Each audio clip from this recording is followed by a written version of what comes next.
ಸಂಪಾದನೆ ಬೇಕು ಅಂತ ಒಬ್ಬೊಬ್ರು ಒಂದೊಂದು ಹುದ್ದೆಯನ್ನ ಅರಸ್ಕೊಂಡು ಹೋಗ್ತಾರೆ. ಆದ್ರೆ ನೀವು ಧಾರಾವಾಹಿನೇ ಸೆಲೆಕ್ಟ್ ಮಾಡ್ಕೊಂಡ್ರಲ್ಲ. ಧಾರಾವಾಹಿ ನನ್ನನ್ನು ಸೆಲೆಕ್ಟ್ ಮಾಡ್ಕೊಳ್ತು. ಟಿವಿ ಪ್ರೇಕ್ಷಕರು ಅಂತ ಹೇಳಿದ್ರೆ ಸಹಜವಾಗಿ ವಿಭಿನ್ನ ಹಿನ್ನೆಲೆ ಉಳ್ಳವರು ಇರ್ತಾರೆ, ಅದು ಮತ್ತೆ ವಾಸ್ಟ್ ಕೂಡ ಆಗಿರುತ್ತೆ.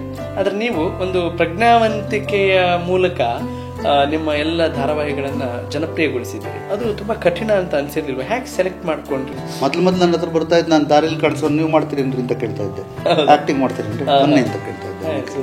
ಇವತ್ತಿನ ಪೀಳಿಗೆಗೆ ನಿಮ್ಮ ಯಾವ ಧಾರಾವಾಹಿಯನ್ನ ಮರುರೂಪಿಸಬಹುದು ಅಂತ ಅನ್ಸುತ್ತೆ?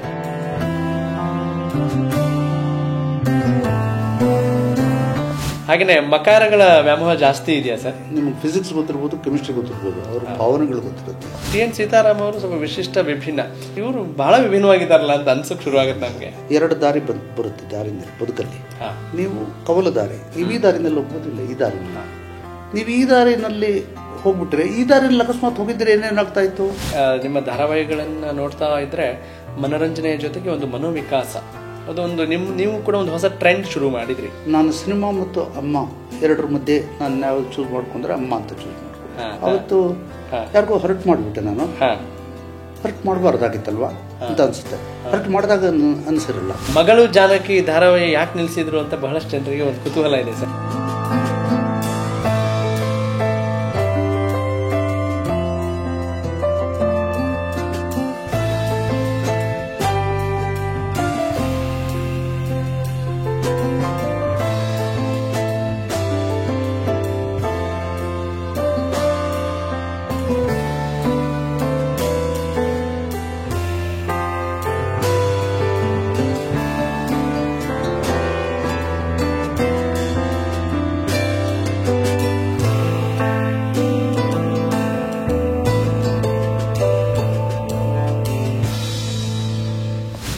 ಸ್ನೇಹಿತರೆ ನಮಸ್ಕಾರ. ಚಿಂತನ ಪ್ರಭಾ ಅರ್ಪಿಸುವ ವಿಶೇಷ ಕಾರ್ಯಕ್ರಮಕ್ಕೆ ತಮ್ಮೆಲ್ಲರಿಗೂ ಪ್ರೀತಿಯ ಮತ್ತು ಆಧಾರದ ಸ್ವಾಗತ. ನಾನು ನಿಮ್ಮ ರಾಘವ ಸೂರ್ಯ.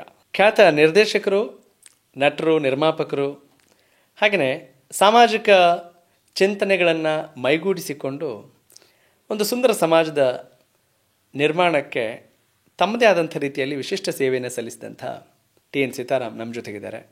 ಅವ್ರ ಜೊತೆ ಮಾತಾಡೋಣ. ಸರ್ ನಮಸ್ಕಾರ. ನಮಸ್ಕಾರ. ಹೇಗಿದ್ದೀರಿ ಸರ್? ಸರ್ ಇದ್ದೀವಿ. ಎಲ್ಲರೂ ಇರೋ ಥರವೇ.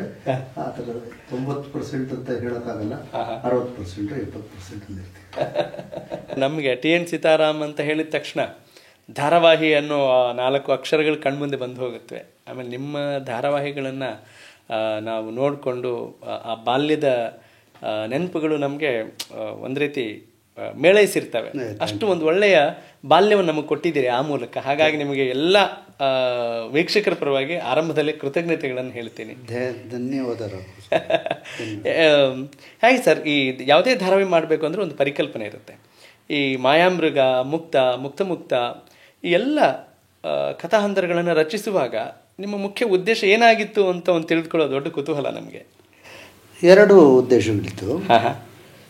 ಒಂದು, ನನ್ನ ಹತ್ರ ದುಡ್ಡಿರಲಿಲ್ಲ, ದುಡ್ಡು ಸಂಪಾದಿಸ್ಬೇಕು ಅನ್ನೋದಿತ್ತು.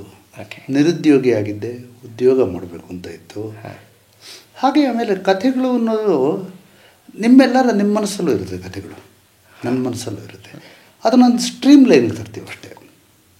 ನಿಮ್ಮ ಮನಸ್ಸಲ್ಲೂ ಸಾವಿರಾರು ಕಥೆಗಳಿರುತ್ತೆ, ನನ್ನ ಮನಸ್ಸಲ್ಲೂ ಇರುತ್ತೆ. ಅದರಲ್ಲಿ ನಾವು ಯಾವುದನ್ನು ಮುಖ್ಯವಾದ್ದಲ್ಲ ಅಂತ ಬಿಟ್ಬಿಟ್ಟಿರ್ತೀವಿ ನೆನಪಲ್ಲಿ. ಅದನ್ನು ನೀವು ಯೋಚನೆ ಮಾಡ್ತಾ ಅದು ಮುಖ್ಯವೇನೋ ಅನ್ಸೋಕ್ಕೆ ಶುರುವಾಗುತ್ತೆ. ಆ ಥರದ್ದೆಲ್ಲ ಅನೇಕವು ಸೇರಿಸಿ ಆ ಕಥೆಯನ್ನು ಒಟ್ಟಿಗೆ ಸುಸಂಬದ್ಧವಾಗಿ ಮಾಡೋದಕ್ಕೆ ನಾನು ಪ್ರಯತ್ನ ಪಟ್ಟಿದ್ದೆ. ಅದರ ಉದ್ದೇಶ ಅಂದರೆ ನನಗೆ ಉದ್ಯೋಗ ಇರಲಿಲ್ಲ, ಕೆಲಸ ಇರಲಿಲ್ಲ, ಅನೇಕ ಊರಿಂದ ಬಂದುಬಿಟ್ಟಿದ್ದೆ ಇಲ್ಲಿ. ಹೀಗೆ ನನಗೆ ಮದುವೆ ಆಗಿತ್ತು. ಇವೆಲ್ಲ ಸೇರಿ ಧಾರಾವಾಹಿಗಳು ಮಾಡಿದೆ. ನಿಜ ಸರ್, ಸಂಪಾದನೆ ಬೇಕೇ ಬೇಕಾಗುತ್ತೆ ಜೀವನದಲ್ಲಿ. ಸಂಪಾದನೆ ಬೇಕು ಅಂತ ಒಬ್ಬೊಬ್ಬರು ಒಂದೊಂದು ಹುದ್ದೆಯನ್ನು ಅರಸ್ಕೊಂಡು ಹೋಗ್ತಾರೆ. ಆದರೆ ನೀವು ಧಾರಾವಾಹಿನೇ ಸೆಲೆಕ್ಟ್ ಮಾಡ್ಕೊಂಡ್ರಲ್ಲ, ಅದು ಯಾಕೆ ಅಂತ ಕೇಳ್ಬೋದಾ? ಧಾರಾವಾಹಿ ನನ್ನನ್ನು ಸೆಲೆಕ್ಟ್ ಮಾಡ್ಕೊಳ್ತು. ನಾನು ಮುಂಚೆ ಲಂಕೇಶ್ ಅವ್ರ ಜೊತೆ, ಹೌದು, ಆಮೇಲೆ ಪುಟ್ಟಣ್ಣ ಕಣಗಾಲ್ ಅವ್ರ ಜೊತೆ ಇದ್ದೆ. ಹಾಗಾಗಿ ದೃಶ್ಯ ಮಾಧ್ಯಮ ಮತ್ತು ಭಾಷಾ ಮಾಧ್ಯಮ ಬರೆಯೋ ಇದು ಸಂಭಾಷಣೆ.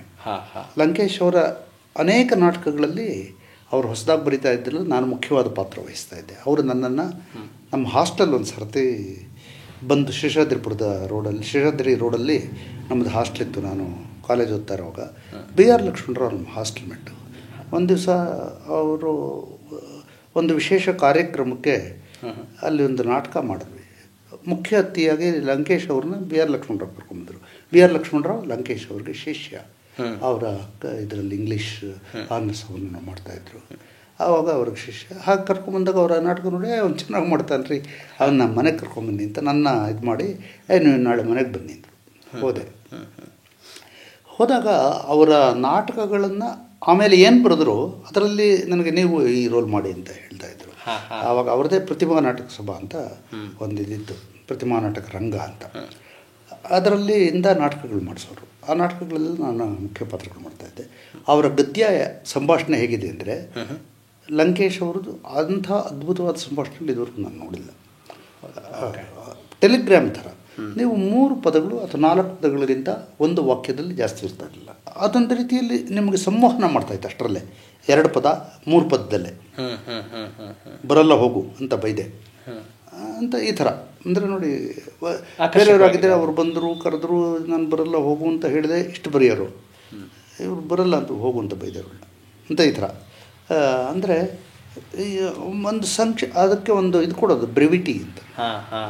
ಬ್ರೆವಿಟಿ, ಬ್ರೀಫ್ ಆಗಿ ಹೇಳೋದು, ಇನ್ನು ಹೇಳಬೇಕಾದ್ರೆ ಬ್ರೀಫ್ ಆಗಿ ಹೇಳೋದು. And wisdom, brevity and with wisdom ಅಂತ ಅಂದ್ಕೊಳ್ತೀನಿ. ಬ್ರೆವಿಟಿ ಈಗ ವಿಟ್ಟಿ ಥರ ಬ್ರೀಫ್ ಅನ್ನೋದು ಬ್ರೆವಿಟಿ.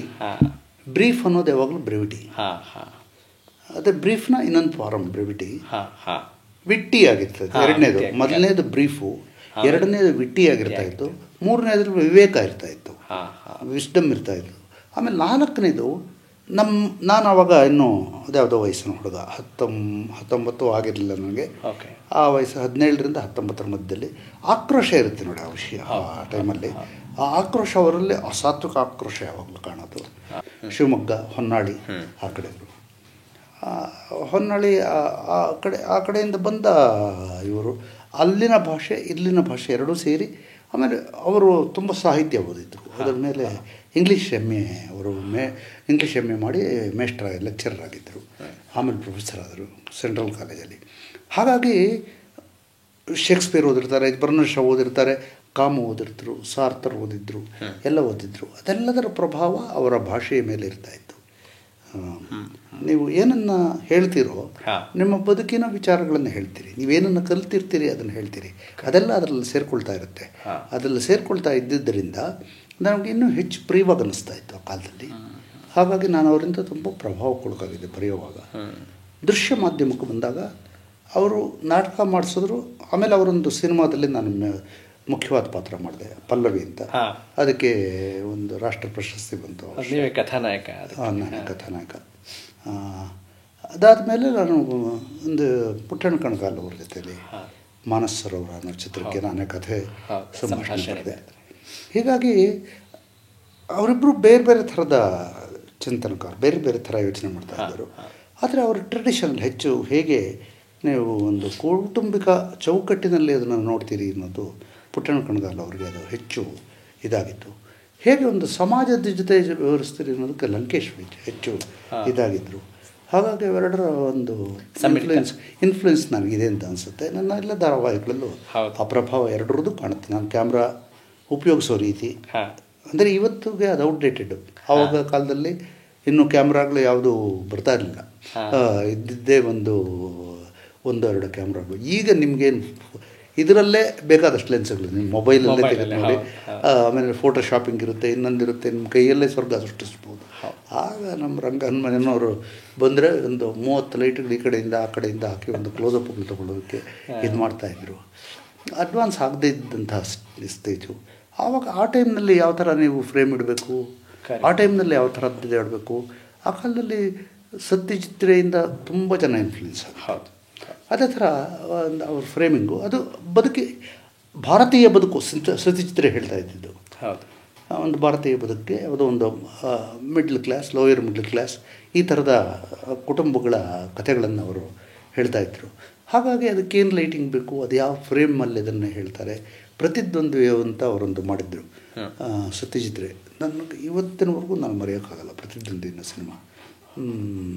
ಆ ಪ್ರತಿದ್ವಂದ್ವಿಲಿ ಅದೇ ಥರದ ನಮಗೆಲ್ಲರಿಗೂ ಆವತ್ತು ಇವಾಗೆಲ್ಲ ಸಿನಿಮಾಗಳು ಅಂದರೆ ಒಂದು 2 ದಿವಸ ನಡೀತು, 3 ದಿವಸ ನಡೀತು. ಪ್ರತಿದ್ವಂದ್ವಿ ಅಂತ ಆಫ್ ಬೀಟ್ ಸಿನಿಮಾ ಅವಾಗ 3 ವಾರ ನಡೆದಿತ್ತು BRV ಟಾಕೀಸಲ್ಲಿ, ಮತ್ತು ಬೇರೆ ಏನಿಲ್ಲ ಒಂದು ಹಾಕಿದ್ದು ಮರ್ತಿದ್ದೀನಿ. ಹಾಗೆ ಆವತ್ತಿನ ಕಾಲವೇ ಇನ್ಫ್ಲೂಯೆನ್ಸ್ ಆಗೋದು ಮತ್ತು ಸಮಾಜಕ್ಕೆ ಪ್ರತಿಕ್ರಿಯಿಸೋದು ಈ ಥರದ್ದಾಗಿತ್ತು. ಹಾಗಾಗಿ ಅವೆಲ್ಲ ಇನ್ಫ್ಲೂಯೆನ್ಸ್ಗಳು ಮೇಷ್ಟ್ರ ಮೇಲಿದ್ದು. ಇವರು ಪುಟ್ಟಣ್ಣ ಕಣಗಾಲ್ ಅವರು ಬಂದರೆ ಒಂದು ವಿಶಿಷ್ಟವಾದ ರೀತಿಯಲ್ಲಿ ಅವರು ನೋಡೋರು ಬದುಕನ್ನು, ಕಂಪ್ಯಾಷನ್ ಮತ್ತು ಇದು ಆ ಥರದ ಇದು. ಹಾಗಾಗಿ ಅವರಿಬ್ಬರಿಂದ ನಾನು ತುಂಬ ಇದಾಗಿದ್ದೀನಿ. ಕಥೆ ಕಟ್ಟುವಾಗ ಕೂಡ ಅವರಿಂದ ಪ್ರಭಾವಿತನಾದೆ ನಾನು, ಇಬ್ಬರಿಂದಾನು ಪ್ರಭಾವಿತನಾದೆ. ನೀವು ಲಂಕೇಶ್ ಅವರಿಂದ, ಪುಟ್ಟಣ್ಣ ಕಣಗಾಲಿಂದ. ಲಂಕೇಶ್ ಅವರಿಂದ ನೀವು ಆಧುನಿಕ ವಿಚಾರಗಳತ್ತ ಹೇಗೆ ಹೋಗಬೇಕು ಅನ್ನೋದೊಂದು, ಪುಟ್ಟಣ್ಣ ಕಣಗಾಲ್ ಅವರಿಂದ ಒಂದು ಕೌಟುಂಬಿಕ ಬಾಂಧವ್ಯ ಹೇಗಿರಬೇಕು ಅನ್ನೋದೊಂದು, ಆ ಥರ ಇದರಲ್ಲಿದೆ. ಅದು ಅತಿ ಹೆಚ್ಚು ಪ್ರಭಾವ ಬೀರಿರೋದ್ರಿಂದ ನಾವು ಅದನ್ನು ತೆರೆ ಮೇಲೆ ನೋಡ್ಲಿಕ್ಕೆ ಸಾಧ್ಯ ಆಯಿತು ಅಂತ ಹೇಳ್ತಾ. ಹೌದು. ಹಾಗೇನೆ ಸರ್, ನೀವೆಂಥ ಗಂಭೀರವಾದಂಥ ವಿಚಾರಗಳಿದ್ರೂ ಕೂಡ ಸಾಮಾಜಿಕ ಪಿಡುಗುಗಳು ಅನ್ನೋ ವಿಚಾರಗಳನ್ನ ಹಿಡಿದು ಅದರಲ್ಲೂ ಕೂಡ ಒಂದು ಹಾಸ್ಯದ ತುಣುಕನ್ನು, ವಿಡಂಬನೆಯನ್ನು ತರ್ತಾ ಇದ್ರಿ ಸರ್. ಅದೇನಾಗುತ್ತೆ, ಹಾಸ್ಯ ಅನ್ನೋದಿಲ್ಲದೆ ಇದ್ದರೆ ಸಿದ್ಲಿಂಗಯ್ಯನವರು ಅಂತ ಸ್ನೇಹಿತರು ಪಾಪ ಹೋಗ್ಬಿಡ್ತಾರೆ. ಕವಿ ಸಿದ್ಲಿಂಗಯ್ಯನವರು ಬಗ್ಗೆ DR ನಾಗರಾಜ್ ಎಂದು ಮಾತಾಡೋರು. ಪ್ರೊಫೆಸರ್ DR ನಾಗರಾಜ್ ಮಹಾ ಬುದ್ಧಿವಂತ. ಸಿದ್ಲಿಂಗಯ್ಯನವರು ಅಷ್ಟೇ ಬುದ್ಧಿವಂತರು ಮತ್ತು ಅಷ್ಟೇ ಇವರು ನನಗೆ ಪ್ರಾಣ ಸ್ನೇಹಿತರಾಗಿದ್ದರು. ಅವರು ಕೋವಿಡಲ್ಲಿ ಹೋಗ್ಬಿಟ್ರು ಸಿದ್ಲಿಂಗಯ್ಯನವರು. ಅವರು ಮಾತಾಡೋಕ್ಕೆ ಕೂತ್ರೆ ತಮಾಷೆ. ಈ ತಮಾಷೆಯ ಗುಣ ಇಲ್ಲದೇ ಇದ್ದರೆ ನಗುವಿನ ಶಕ್ತಿ ಅಂತಲೇ ಒಂದು DR ನಾಗರಾಜ್ ಒಂದು ಪುಸ್ತಕ ಬರುತ್ತೆ ಸಿದ್ಲಿಂಗಯ್ಯನವರು ಇದ್ರ ಬಗ್ಗೆ. ನಗುವಿನ ಶಕ್ತಿ ಅಂತ, ಬಡವರ ನಗುವಿನ ಶಕ್ತಿ ಅಂತ ಇರಬೇಕು. ನಗುವುದೇ ಅಕಸ್ಮಾತ್ ಇಲ್ಲದೆ ಇದ್ದಿದ್ದರೆ ಎಲ್ಲರೂ ಬಡತನದ ಇದ್ದವರು ಅದೊಂದು ರಿಲೀಫ್ ಅಂತ ನಗೋದು. ಇಲ್ಲದಿದ್ದರೆ ಎಲ್ಲರೂ ಆತ್ಮಹತ್ಯೆ ಮಾಡ್ಕೊಂಡ್ಬಿಡ್ತಾ ಇದ್ರು ಅಂತ DR ನಾಗರಾಜ್ ಅವರು. ಬಡವರೆಲ್ಲರೂ ನೀವು ನಗೋದ್ರಿಂದಾಗಿ ನೀವು ಬದುಕಿನಲ್ಲಿ ಒಟ್ಟಿಗೆ ಇರ್ತೀರಿ, ನಿಮ್ಮ ಇದನ್ನ ತೋರಿಸ್ತೀರಿ, ಪ್ರೀತಿ ತೋರಿಸ್ತೀರಿ, ಬದುಕಿನ ಬಗ್ಗೆ ಎಲ್ಲಕ್ಕೂ ಒಂದು ಇದು. ಹೌದು. ಇಲ್ಲದ್ರೆ ನಮಗೆ ಕಮ್ಯುನಿಕೇಷನ್ ಸಾಧ್ಯ ಇಲ್ಲ ಸರ್. ನೀವು ಎಷ್ಟನ್ನು ಇಷ್ಟಪಡದೇ ಇರೋ ವಿಚಾರಗಳು ತುಂಬ ಇರುತ್ತೆ ಬದುಕಲ್ಲಿ. ನೀವು ಅದಕ್ಕೆ ಕೊಡ್ಕೊಂಡು ಕೂತ್ಕೊಂಡ್ಬಿಟ್ರೆ ಅಳುಮುಖದ ಹೋಗ್ಬಿಡ್ತೀರಿ. ಹಾಗಾಗಿ ಬದುಕಬೇಕು ಅಂದರೆ ನಿಮಗೆ ಪ್ರತಿಕ್ರಿಯಿಸಬೇಕು ಅನ್ನೋದು ಕೂಡ ಒಂದು ವ್ಯಂಗ್ಯ ಅನ್ನೋದು ನೀವು ಕೊಡುವ ಪ್ರತಿಕ್ರಿಯೆ. ಯಾವಾಗಲೂ ಸಮಾಜ ವಿಡಂಬನೆ, ವ್ಯಂಗ್ಯ ಇವೆಲ್ಲನೂ ಅವು ನಿಮಗೆ ನಗುವನ್ನು ತರಿಸುತ್ತೆ, ವಿಷಾದವನ್ನು ತರಿಸುತ್ತೆ. ಆ ನಗು ಮತ್ತು ವಿಷಾದಗಳ ಮಧ್ಯೆ ಇರತಕ್ಕಂಥದ್ದೇ ನಮ್ಮ ಸಂವಹನಕ್ಕೆ ಅತ್ಯಂತ ಮುಖ್ಯವಾದಂತ ನಾನು ಭಾವಿಸ್ತೀನಿ.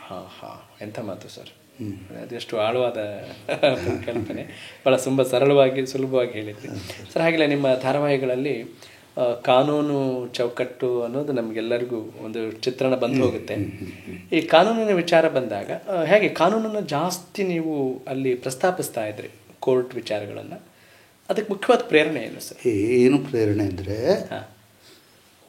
ನಾನು BSc ಮುಗಿದು ಕೆಮಿಸ್ಟ್ರಿ MSc ಟಾಟಾ ಇನ್ಸ್ಟಿಟ್ಯೂಟಲ್ಲಿ ತೊಗೋಬೇಕು ಅಂತ ನನಗೊಂದು ಸೀಟ್ ಸಿಕ್ತು. ಆದರೆ ನನಗೆ ಆ ವೇಳೆಗೆ ನಾಟಕಗಳು ಹೆಚ್ಚು ಮಾಡೋಕ್ಕೆ ಶುರು ಮಾಡಿಬಿಟ್ಟಿದೆ ಕಾಲೇಜಲ್ಲಿದ್ದಾಗ. ಅದಕ್ಕೆ ಅಲ್ಲೆಲ್ಲ ಹೋಗ್ಬಿಟ್ಟು ತುಂಬ ಸೀರಿಯಸ್ ಸ್ಟೂಡೆಂಟ್ ಆಗಬೇಕಾಗುತ್ತೆ ಅಂದ್ಬಿಟ್ಟು ಇನ್ನು ನೆಕ್ಸ್ಟ್ ಇದ್ದಿದ್ದು ನನಗೆ ದಾರಿ ಲಾ ಓದೋದ್ರಿಂದ. ಅದಕ್ಕೆ ಕಾರಣ ನಮ್ಮ ತಂದೆಯವರು ದೊಡ್ಡಣ್ಣ ಒಬ್ಬರು ಲಾಯರ್ ಆಗಿದ್ದರು, ಫೇಮಸ್ ಲಾಯರ್ ಆಗಿದ್ದರು. ಅದು ನಮ್ಮ ತಂದೆಯವರು ಹೇಗೆ ಹೇಳ್ತಾಯಿದ್ರು, ಕೋರ್ಟ್ಗಳಲ್ಲಿ ಹಾಗಾಗುತ್ತೆ ಹೀಗಾಗುತ್ತೆ ಅಂತ. ಸೊ ನಾನು ಓದೋವಾಗಲೇ BSc ಮುಗಿದ ಮೇಲೆ ಲಾಗೆ ಸೇರಿಕೊಂಡೆ. ಲಾನಲ್ಲೇ ನಾನು ಇದೆಲ್ಲ ನಾಟಕಗಳು ಮಾಡ್ತಾಯಿದ್ದು, ಇದೆಲ್ಲ ನಾನು ಮಾಡ್ತಾಯಿದ್ದು ಲಾ ಕಾಲೇಜಲ್ಲೇ ಹೆಚ್ಚು. ಲಾ ಕಾಲೇಜಲ್ಲಿ ಮ್ಯಾಕ್ಸಿಮಮ್ ನನ್ನ ಬದುಕಿನ ನಾಟಕಗಳಿರ್ಬೋದು, ಸಿನಿಮಾಗಳಿರ್ಬೋದು, ಲಂಕೇಶ್ದಿರ್ಬೋದು, ಅವತ್ತಿಡೀ ವಾತಾವರಣ ಒಂದು ಹೊಸತನದ ಇದರಲ್ಲಿತ್ತು, ಹೊಸ ಆವಿಷ್ಕಾರ. ಒಂದೊಂದು ಪೀರಿಯಡ್ ಬರುತ್ತೆ ನಿಮಗೆ ಸಮಾಜದಲ್ಲಿ, ಹೊಸದೊಂದಿನ ಬರ್ತಾ ಇದೆ. ರೆವಲ್ಯೂಷನ್ ಬೇರೆ, ಒಂದು ಹೊಸ ಪ್ರಜ್ಞೆ, ಒಂದು ಹೊಸ ಇದು ಶುರುವಾಗುತ್ತೆ ನಿಮಗೆ. ಒಂದು ಎಲ್ಲರಲ್ಲೂ, ನಮ್ಮಲ್ಲಿ ನಿಮ್ಮಲ್ಲಿ ಎಲ್ಲರಲ್ಲೂ ಬರ್ಬೋದು. ಎಲ್ಲರೂ ಇವಾಗ ಎಲ್ಲರಲ್ಲೂ ಅಂತ ಹೇಳಲ್ಲ, 100% ಹೇಳಲ್ಲ. ನನ್ನ ಕ್ಲಾಸ್ಮೇಟ್ಸ್ ಎಲ್ಲ ಸತ್ಯಜಿತ್ ಸಿನಿಮಾ ನೋಡಬೇಕು ಅಂತ ಇದ್ರು. ಇಡೀ ಭಾರತದಲ್ಲಿ ಆ ಥರದ್ದೊಂದು ಇದಿತ್ತು. ಸತ್ಯಜಿತ್ ರೇ ಆ ಸಿನಿಮಾಗಳು ನೋಡಬೇಕು, ಋತ್ವಿಕ್ ಘಟಕ್ ಸಿನಿಮಾಗಳು ನೋಡಬೇಕು, ಅಥವಾ ಇದರಿಂದ ಬಂದ ಫೆಲಿನಿ ಅಂತ ಒಬ್ಬ ಇವನು ಇಟಾಲಿಯನ್ ಫಿಲ್ಮ್ ಮೇಕರ್, ಹಾಂ ಹಾಂ ರೋಸಿ ಅಂತ ಇನ್ನೊಬ್ಬ ಇದ್ದ. ಹಾಂ ಅವ್ರದ್ದೆಲ್ಲ ನಮ್ಮ ಮೇಲೆ ತುಂಬ ಹೆಚ್ಚು. ಫೆಲಿನಿ ಅಂತೂ ಭಾಳ ಪ್ರಭಾವ ಬೀರಿದ ಮನುಷ್ಯ. ಫೆಲಿನಿನ್ನು ಇವನು ಅಮರ್ ಖಾರ್ಡ್ ಅಂತ, ಅಂದರೆ ಬಾಲ್ಯದ ದಿನಗಳು ಅಂತ ಇರಬಹುದು, ನನಗೆ ಗೊತ್ತಿಲ್ಲ. ಅಮರ್ ಖಾರ್ ಅಂತ ಹೆಸರಿಟ್ಟಿದ್ರು. ಓಕೆ. ಅವೆಲ್ಲರೂ ತುಂಬ ನೋಡಿದ್ರೆ ಸಿನಿಮಾನ ತುಂಬ ಪ್ರಭಾವ ಬೀರ್ತಾ ಇತ್ತು ಅದನ್ನು ಮಾಡೋ ರೀತಿ. ಅದು ಆವಿಷ್ಕಾರ ಅಲ್ಲ, ಅದೊಂದು ನಾವು ಪ್ರತಿಕ್ರಿಯಿಸೋ ರೀತಿ ಸಮಾನವಾಗಿ ಹೊಸದಕ್ಕೆ ಏನೋ ಒಂದು ಇದಿರುತ್ತೆ. ನಿಮ್ಮ ಧಾರಾವಾಹಿಗಳನ್ನು ನೋಡ್ತಾ ಇದ್ದರೆ ಮನೋರಂಜನೆಯ ಜೊತೆಗೆ ಒಂದು ಮನೋವಿಕಾಸ, ಅದೊಂದು ನೀವು ಕೂಡ ಒಂದು ಹೊಸ ಟ್ರೆಂಡ್ ಶುರು ಮಾಡಿದ್ರಿ. ಇಲ್ಲ ಸರ್, ನಾನು ಅಂಥದ್ದೆಲ್ಲ ಮನೋವಿಕಾಸ ಅಂತ ದೊಡ್ಡ ಕೆಲಸ ನಾನು ಮಾಡಲಿಲ್ಲ. ಅದನ್ನು ಸುಮ್ಮನೆ ಅಲ್ಲಿ ಏನು ಮಾಡ್ತೀವಿ ಅಂದರೆ, ನೀವು ಪ್ರಾಮಾಣಿಕವಾಗಿ ಅನಿಸಿದ್ದನ್ನು ನೀವು ಮಾಡ್ತಾ ಹೋದರೆ ಯಾರಿಗೋ ಇದು ನಾನು ಹೀಗೆ ಮಾಡಿದ್ದೆ ಅಂತ ಅನ್ನಿಸ್ಬೋದು, ಹೀಗೆ ಯೋಚನೆ ಮಾಡಿದ್ದೆ ಅಂತ ಅನ್ನಿಸ್ಬೋದು. ನನ್ನ ಸಂಬಂಧ ನನ್ನ ಮತ್ತು ನನ್ನ ತಾಯಿಯ ಮಧ್ಯೆ ಒಂದು ಭಾವುಕ ಸಂಬಂಧ ಇರುತ್ತಲ್ಲ, ಅದು ನನಗೂ ಇದೆ ಅಂತ ಅನ್ನಿಸ್ಬೋದು. ನನಗೂ ನನ್ನ ಸಿಸ್ಟರ್ಸು ಮತ್ತು ಅದೇ ಥರದ ಭಾವುಕ ಸಂಬಂಧ ಇರ್ಬೋದು. ನನ್ನ ತಂದೆ ಅನ್ಕೊಂಡ್ರೆ ಒಂದು ಕರ್ತವ್ಯ ಮತ್ತು ಪ್ರೀತಿ ಇವೆರಡರ ಮಧ್ಯದ ಒಂದು ಸಂಬಂಧ ಇರುತ್ತೆ ನೋಡಿ, ಆ ಥರದ ಒಂದು ಇದಿರ್ಬೋದು. ಅದೆಲ್ಲದಕ್ಕೆ ಸರಿಯಾದ ಡೆಫಿನೇಷನ್ನ ಹುಡುಕ್ತಾ ಹೋಗಿ ಆ ಡೆಫಿನೇಷನ್ನ ಕೊಡ್ತಾ ಹೋದ ದಿನಗಳು ಅಷ್ಟೇ. ಅದು ಮನೋವಿಕಾಸ ಅಂತ ನನಗನ್ಸಲ್ಲ. ಅಂದರೆ ಆವಾಗ ನಾನು ಓದಿ ನನಗೆ ಸರಿಯಾದ್ದು ಅಂತ ಅನಿಸಿದ್ದು, ಅಮ್ಮನ ಕಂಡ್ರೆ ತುಂಬ ವಿಶ್ವಾಸನಪ್ಪ ಅನಿಸಿದ್ದು ನಿಮಗೆ ಹೌದೇನೋ ಅಂತ ಅನಿಸುತ್ತೆ. ನಾನು ಸಿನಿಮಾ ಮತ್ತು ಅಮ್ಮ ಎರಡರ ಮಧ್ಯೆ ನಾನು ಯಾವುದು ಚೂಸ್ ಮಾಡ್ಕೊಂಡ್ರೆ ಅಮ್ಮ ಅಂತ ಚೂಸ್ ಮಾಡ್ಕೊಂಡೆ. ಅಂದರೆ ನೀವು ಯಾವುದ್ರ ಬಗ್ಗೆ ನೋಡಿದಾಗ ನಾನು ಹೆಚ್ಚು ಭಾವಕ as a person, as an emotional man. I am an emotional man. Yes, you said it. I am an emotional man. And ನನ್ನ ಸೀರಿಯಲ್ಗಳೆಲ್ಲ ಧರ್ಮ ಸಂಕಟಗಳ ಸೀರಿಯಲ್ ಅಂತ ಹೇಳ್ತೇನೆ. ಸಂದಿಗ್ಧ ಒಂಥರ ಸಂದಿಗ್ಧ ಸರ್. ನೀವು ಇವರು ನಿಮಗೆ ನಾನು ಒಳ್ಳೇದು ಮಾಡೋಕ್ಕೆ ಹೋದರೆ ಇನ್ನೊಬ್ಬರಿಗೆ ಅದು ಇದಾಗ್ಬೋದು, ಕೆಟ್ಟದಾಗ್ಬೋದು. ನಾನೊಂದು ದಾರಿಯನ್ನು ಆಯ್ಕೆ ಮಾಡ್ಕೋಬೇಕು. ಆಗಲೇ ಗಿರೀಶ್ ಕಾರ್ನಾಡ್ ಅವರೆಲ್ಲ ಒಂದು ಯಯಾತಿನಲ್ಲಿ ಒಂದು ಸಾಂಗ್ ಬರೀತಾರೆ. ಯಯಾತಿ ನಾಟಕ ಬರೆದಿದ್ರು. ಆಗ್ತಾನೆ ಗಿರೀಶ್ ಕಾರ್ನಾಡು ಇಂಡಿಯಾಗೆ ಬಂದಿದ್ದರು. ಇಂಡಿಯಾದಲ್ಲಿದ್ದು ಯಯಾತಿ ನಾಟಕ ಬರೀತಾರೆ. ಅದಕ್ಕೆ ಮುಂಚೆ ಇನ್ನೊಂದು ಬರೆದಿದ್ರು ಅವರು. ಅದು ಹೇಳ್ತಾರೆ ಇದರಲ್ಲಿ ಎರಡು ದಾರಿ ಬರುತ್ತೆ ದಾರಿನಲ್ಲಿ, ಬದುಕಲ್ಲಿ. ನೀವು ಕವಲ ದಾರಿ, ನೀವು ಈ ದಾರಿನಲ್ಲಿ ಹೋಗ್ಬೋದಿಲ್ಲ, ಈ ದಾರಿನಲ್ಲಿ ಹೋಗ್ಬೋದು. ನೀವು ಈ ದಾರಿನಲ್ಲಿ ಹೋಗ್ಬಿಟ್ರೆ, ಈ ದಾರಿಯಲ್ಲಿ ಅಕಸ್ಮಾತ್ ಹೋಗಿದ್ರೆ ಏನೇನಾಗ್ತಾ ಇತ್ತು ಗೊತ್ತಿರಲ್ಲ ನಿಮಗೆ. ಏನೇನೋ ಒಂದರಿಂದ ಇನ್ನೊಂದು ಬದಲಾವಣೆ ಆಗ್ತಾ ಹೋಗುತ್ತೆ. ಅನ್ನೋನ್ ಇವತ್ತುವರೆಗೂ ನಿಮ್ಮ ಬದುಕಿನ ನಿಗೂಢ ಎಷ್ಟು ಅಂದರೆ, ನೀವು ಯಾವುದೋ ಆಯ್ಕೆ ಮಾಡಿದ್ದೀರಿ, ಬೇರೆ ಯಾವುದೋ ಆಯ್ಕೆ ಮಾಡಿದರೆ ನಿಮ್ಮ ಬದುಕು ಬೇರೆ ಥರ ಆಗ್ತಾಯಿತ್ತು. ಈ ಥರದ ಚಿಂತನೆಗಳನ್ನು ಇದನ್ನು ಮಾಡ್ತಾ ಇದ್ದೀನಿ ಹೊರತು ಮನೋವಿಕಾಸ ಖಂಡಿತ ಮಾಡಲಿಲ್ಲ. ಅಷ್ಟು ದೊಡ್ಡ ಕೆಲಸ ನಾನು ಮಾಡಿಲ್ಲ. ಅಂದರೆ ಅದಕ್ಕೆ ನಿಮ್ಮ ಪ್ರಕಾರ ಬೇರೆ ವ್ಯಾಖ್ಯಾನ ಇದೆಯಾ ಸರ್ ಮನೋವಿಕಾಸ ಅಂತ ಹೇಳಿದ್ರೆ? ಮನೋವಿಕಾಸ ಅಂದರೆ ನಿಮ್ಮ ಮನಸ್ಸನ್ನು ಅರಳಿಸೋದು ಅಂತ. ಇವತ್ತು ಈ ನಡುವೆ ಮನೋವಿಕಾಸನ ಏನು ಮಾಡ್ತಾರೆ ಅಂದರೆ, ಬುದ್ಧಿಯನ್ನು ಹೆಚ್ಚು ಉಪಯೋಗಿಸುವಂಥ ಮನಸ್ಸನ್ನು ವಿಕಾಸ ಮಾಡುತ್ತಂತೆ. ವಿಕಾಸ ಅಂದರೆ ಹೌದು, ಆ ಥರದ್ದಲ್ಲ. ಆ ಥರದ್ದು ಬಂದಿರ್ಬೋದು, ಇನ್ವೇರಿಯಬಲಿ ನೀವು ಓದ್ತಾ ಬರುತ್ತದೆ.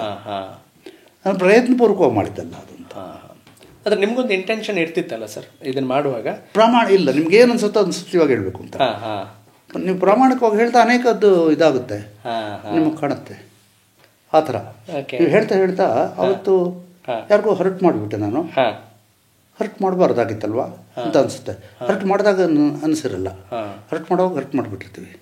ಆಮೇಲೆ ಹರ್ಟ್ ಮಾಡಬಾರ್ದಾಗಿತ್ತು ಅಂತ ಅನಿಸುತ್ತೆ.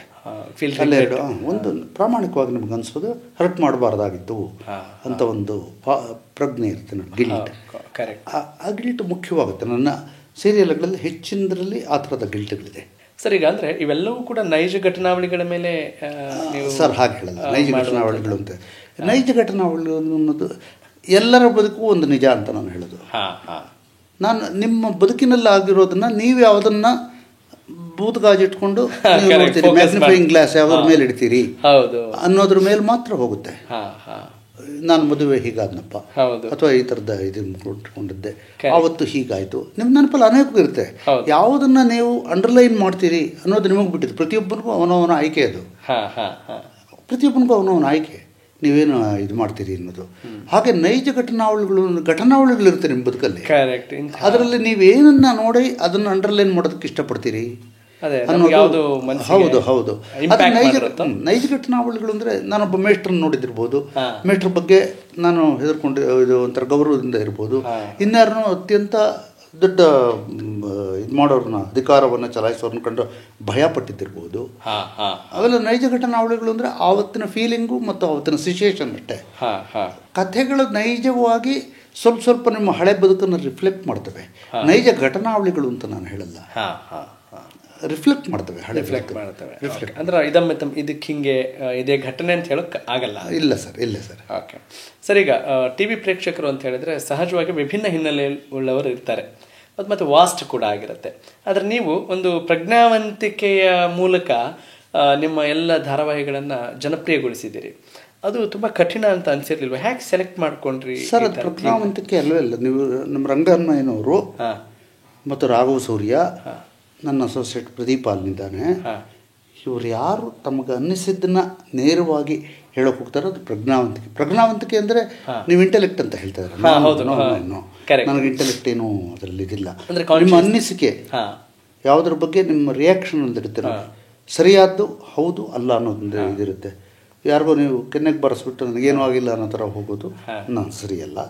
ಆದರೆ ಏನೋ ಆಗಿತ್ತು ಅನ್ನೋ ಥರ ಹೋಗೋದು, ಅದ್ರ ಬಗ್ಗೆ ನಾನು ಸರಿಯಾ ತಪ್ಪ ಅನ್ನೋದನ್ನು ವಿಮರ್ಶೆ ಮಾಡ್ಕೊಳ್ಳೋದಿದೆಯಲ್ಲ, ಅದು ಇದಾಗುತ್ತೆ. ಪ್ರಜ್ಞಾವಂತಿಕೆ ಅಂತ ನೀವು ಅದನ್ನು ಕರಿತೀರೇನೋ, ನಾನು ಪ್ರಜ್ಞಾವಂತಿಕೆ ಅಂತ ಕರೀತೀನಿ. ಅಂದರೆ ಒಂದು ಬುದ್ಧಿವಂತಿಕೆ ವರ್ಗಕ್ಕೆ ಅದು ಬುದ್ಧಿವಂತಿಕೆ ಅಲ್ಲ, ಫೀಲಿಂಗ್ ಅಂತ, ನಾನು ಅನ್ನಿಸಿಕೆ ಅಂತ ಕರಿತೀನಿ. ನಿಮ್ಮ ಬುದ್ಧಿ ಬರೋದಿಲ್ಲ, ನಿಮ್ಮ ಅನ್ನಿಸಿಕೆಯ ಮೂಲಕ ಬರೋದು ಬುದ್ಧಿ. ನಿಮ್ಮ ಅನ್ನಿಸಿಕೆಯ ಮೂಲಕ ಬರೋದು ಬುದ್ಧಿ. ಬುದ್ಧಿ ಅದಷ್ಟು ಕದೇನೆ ಇದಾಗಲ್ಲ. ಬುದ್ಧಿ ಬರ್ತಾ ಬರ್ತಾ ಅಕ್ವೈರ್ಡ್. ಬುದ್ಧಿ ಅನ್ನೋದು ಅಕ್ವೈರ್ಡ್ ನಾಲೆಡ್ಜ್. ಅದು ಇದು ಫೆಲ್ಟ್ ಅಂದರೆ ನಾನು ಅನುಭವಿಸಿದ್ದೀನಿ. ಇದು ಅಂದರೆ ಎಮೋಷನ್ ಅದು ಅಂತ ನೀವು ಹೇಳ್ತಾ ಇದ್ರಿ, ಫೀಲಿಂಗ್ ಅಂತ ಹೇಳ್ತಾ ಇದ್ರಿ. ಬುದ್ಧಿವಂತಿಕೆ ಅಂದರೆ ಅದು ಬೇರೆ ಆಗುತ್ತೆ ಅಂತ ನೀವು ಹೇಳ್ತಾ ಇದ್ರಿ.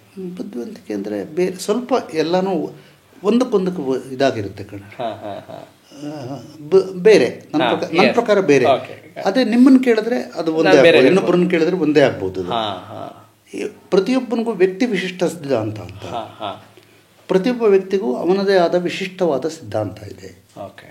ಒಂದು ಯುನಿಕ್ನೆಸ್ ಅಂತ ಹೇಳ್ತಾ ಇದ್ದೀರಲ್ಲ, ಅನನ್ಯ. ಪ್ರತಿಯೊಬ್ಬನಿಗೂ ರಾಘವ ಸೂರ್ಯನ ನೆನಪುಗಳಿದೆ, ರಾಘವ ಸೂರ್ಯನ ಎಜುಕೇಷನ್ ಇದೆ, ರಾಘವ ಸೂರ್ಯನ ಇದಿದೆ. ರಂಗನ್ಮಯ್ಯನವ್ರಿಗೆ ಅವ್ರಿಗೆ ರಾಮೋಜಿರಾಯರ ಸ್ಟುಡಿಯೋದಲ್ಲಿ ಕೆಲಸ ಮಾಡಿದ ಇದಿದೆ, ಅಲ್ಲಿನ ನೆನಪುಗಳೇ ಬೇರೆ ಇದೆ. ಅವ್ರಿಗೆ ಅದರಿಂದ ಉಂಟಾದ ಅಲ್ಲಿಂದ ಬರುವಾಗ ಒಂದಷ್ಟು ಹೃದಯಕ್ಕೆ ಪಾಠ ಆಗಿರುತ್ತೆ, ಬುದ್ಧಿಗೆ ಒಂದು ಪಾಠ ಆಗಿರುತ್ತೆ. ಆ ಪಾಠದಿಂದ ಅನುಸರಿಸಿ ನಾವು ಪ್ರತಿಕ್ರಿಯೆ ಕೊಡೋಕೆ ಶುರು ಮಾಡ್ತೀವಿ. ಹಾಗಾಗಿ ಒಬ್ಬೊಬ್ರಿಗೂ ಬೇರೆ ಬೇರೆ ಇರುತ್ತೆ. ಆಮೇಲೆ ಅದರಿಂದ ನೀವು ಏನನ್ನ ಸಿದ್ಧಾಂತ ಮಾಡ್ತೀರಿ, ಅದು ವ್ಯಕ್ತಿ ವಿಶಿಷ್ಟ ಸಿದ್ಧಾಂತ ಅಂತ. ಪ್ರತಿಯೊಬ್ಬರು ಇಂಡಿವಿಜುವಲ್ ಆಗಿ ಬೇರೆ ಇರ್ತದೆ. ಆ ಥರದ್ದು ನಿಮಗೆ ಅನಿಸಿದ್ದೇ ಎಕ್ಸಾಕ್ಟಾಗಿ ನನಗೆ ಅನ್ಸೋಕ್ಕೆ ಸಾಧ್ಯ ಇಲ್ಲ. ಯಾಕೆಂದರೆ ಬುದ್ಧಿ ನಿಮಗೆ ಏನೇನೋ ನಿಯಂತ್ರಿಸ್ತಾ ಇರುತ್ತೆ ನಿಮ್ಮ ಅನಿಸಿಕೆಗಳನ್ನು, ನಮ್ಮ ಬುದ್ಧಿಯನ್ನು. ಅನಿಸಿಕೆಗಳು ಕೂಡ ನಿಮ್ಮ ಇದರ ಎಕ್ಸ್ಪೀರಿಯನ್ಸ್ ಬೇರೆ ಹೋಗುತ್ತೆ. ನನಗನ್ಸಿರೋದು ಬೇರೆ ಇರಬಹುದು. ಅದು ಸಿಮಿಲರ್ ಆಗಿ ವ್ಯಕ್ತಿ ಅದನ್ನೇ ಇಂಡಿವಿಜುವಲಿಸ್ಟಿಕ್ ಅಂತ ಕರೀತೀವಿ ನೋಡಿ. ಅದು ಅಂದರೆ ಇದರಲ್ಲಿ ಏನಾದರೂ ಸವಾಲುಗಳಂತ ಅನಿಸಿದೆಯಾ ಸರ್ ನಿಮಗೆ? ನಾವು ಹಿಂಗೆ ಅಂದ್ಕೊಂಡಂಗೆ ಇನ್ನೂ ಚೆನ್ನಾಗಿ ಬರ್ಬೋದಾಗಿತ್ತು ಆ ಥರ? ಅದು ನೀವು ಹೇಳ್ತಾ ಇರೋದು ಪ್ರೋಸೆಸ್ ಆಫ್ ಮೇಕಿಂಗ್. ಇದು ಖಂಡಿತ ಹೌದು, ಇನ್ನೂ ಚೆನ್ನಾಗಿ ಬರ್ಬೋದಾಗಿತ್ತು. ನಾನೊಂದು ದಿವಸದಲ್ಲಿ ಒಂದು ಎಪಿಸೋಡ್ ಮಾಡಲೇಬೇಕಾಗಿತ್ತು. ಅವತ್ತು ನೀವು 3 ದಿವಸ ಕೊಟ್ಟಿದ್ರೆ ಬೇರೆ ಥರ ಮಾಡ್ತಾಯಿದ್ದೆ, 8 ದಿವಸ ಕೊಟ್ಟಿದ್ರೆ ಇನ್ನೂ ಬೇರೆ ಥರ ಮಾಡ್ತಾಯಿದ್ದೆ, 15 ದಿವಸ ಕೊಟ್ಟಿದ್ರೆ ಒಂದು ಎಪಿಸೋಡ್ಗೆ ಇನ್ನೂ ಜಾಸ್ತಿ ಮಾಡ್ತಾಯಿದ್ದೆ. ಅದಕ್ಕೆ ನೀವು ಯೋಚನೆ ಮಾಡ್ಬೋದು. ಆವಾಗ ರೇಸ್ ಅಷ್ಟೇ. ಎಲ್ಲರೂ ಸೀರಿಯಲ್ ಮಾಡ್ತಾ ಇದ್ದಾರೆ, ಇವತ್ತು ಹೋಗ್ಬೇಕು, 7:00 ಬರಬೇಕು, ನಂದು 9 ಗಂಟೆಗೆ ಬರಬೇಕು, 9:30 ಬರಬೇಕು, ಓಡ್ತಾ ಇರ್ತೀವಿ, ಓಡ್ತಾ ಇದ್ದ ಕಾಲ. ಹಾಗಾಗಿ ಚೆನ್ನಾಗಿ ಮಾಡಿದಿರ್ಬಹುದಾ ಗೊತ್ತಿಲ್ಲ. ನಾನು 7,000 ಎಪಿಸೋಡ್ ಮಾಡಿದ್ದೀನಿ ನನ್ನ ಬದುಕಲ್ಲಿ. ಹಾಗಾಗಿ ಇದನ್ನು ಇನ್ನೂ ಚೆನ್ನಾಗಿ ಮಾಡಿರ್ಬೋದಾಗಿತ್ತು, ಅದನ್ನು ಚೆನ್ನಾಗಿ ಮಾಡಿರ್ಬೋದಾಗಿತ್ತು, ನಾನು ಥಿಂಕ್ ಮಾಡೋಕ್ಕಾಗಲ್ಲ. ಆವತ್ತಿನ ದಿವಸ ಮಾಡಿದ್ನೋ ಏನೋ ಗೊತ್ತಿಲ್ಲ, ಮರ್ತುಬಿಟ್ಟಿದ್ದೀನಿ. ಕೆಲವನ್ನ ಇನ್ನೂ ಚೆನ್ನಾಗಿ ಮಾಡ್ಬೋದಾಗಿತ್ತು ಅಂತ ಅನಿಸಿದೆ ಅವಾಗಲೂ. ಅಂದರೆ ಯಾವುದನ್ನ ಅಂತ ನಿರ್ದಿಷ್ಟವಾಗಿ ನನಗೆ ಹೇಳೋಕ್ಕೆ ಸಾಧ್ಯ ಇಲ್ಲ. ಯಾಕೆಂದರೆ ತುಂಬ ಪೇಜ್ಗಳಿದೆ ಪುಸ್ತಕದಲ್ಲಿ. ಅದು ಒಂದೇ ಯಾವುದು ಸಣ್ಣ ಪುಸ್ತಕ ಆಗಿದ್ರೆ ನೀವು ಹೇಳ್ಬೋದಿತ್ತು. ಮಹಾಕಾವ್ಯ ಕೇಳ್ತಾ ಇದ್ದೀನಿ, ಕಾವ್ಯ ಅಲ್ಲ, ತುಂಬ ಘಟನೆಗಳು ಅಂತ ಹೇಳ್ತೀವಿ. ಕ್ಷಮೆ ಇರಲಿ ಸರ್, ನಾವು ಸ್ವಲ್ಪ ಶಬ್ದಗಳು ನಾವು ನಿಮ್ಮ ಶಬ್ದ ನಿಮ್ಮದು, ನನ್ನ ಶಬ್ದ ನಂದು, ಅದರಲ್ಲಿ ಏನು ಅದಕ್ಕೆ ಕ್ಷಮೆನೂ ಬೇಕಾಗಿಲ್ಲ, ಏನು ಬೇಕಾಗಿಲ್ಲ. ಆಮೇಲೆ ನಿಮ್ಮ ಧಾರಾವಾಹಿಗಳಲ್ಲಿ ಅನೇಕ ಹೊಸ ಪ್ರತಿಭೆಗಳಿಗೆ ನೀವು ಅವಕಾಶ ಕೊಟ್ಟಿದ್ದೀರಿ. ಯಾವೆಲ್ಲ ಅಂಶಗಳನ್ನು ನೀವು ಗಮನಿಸ್ತಿದ್ರಿ ಸರ್? 3-4 ಅಂಶಗಳಿರುತ್ತೆ.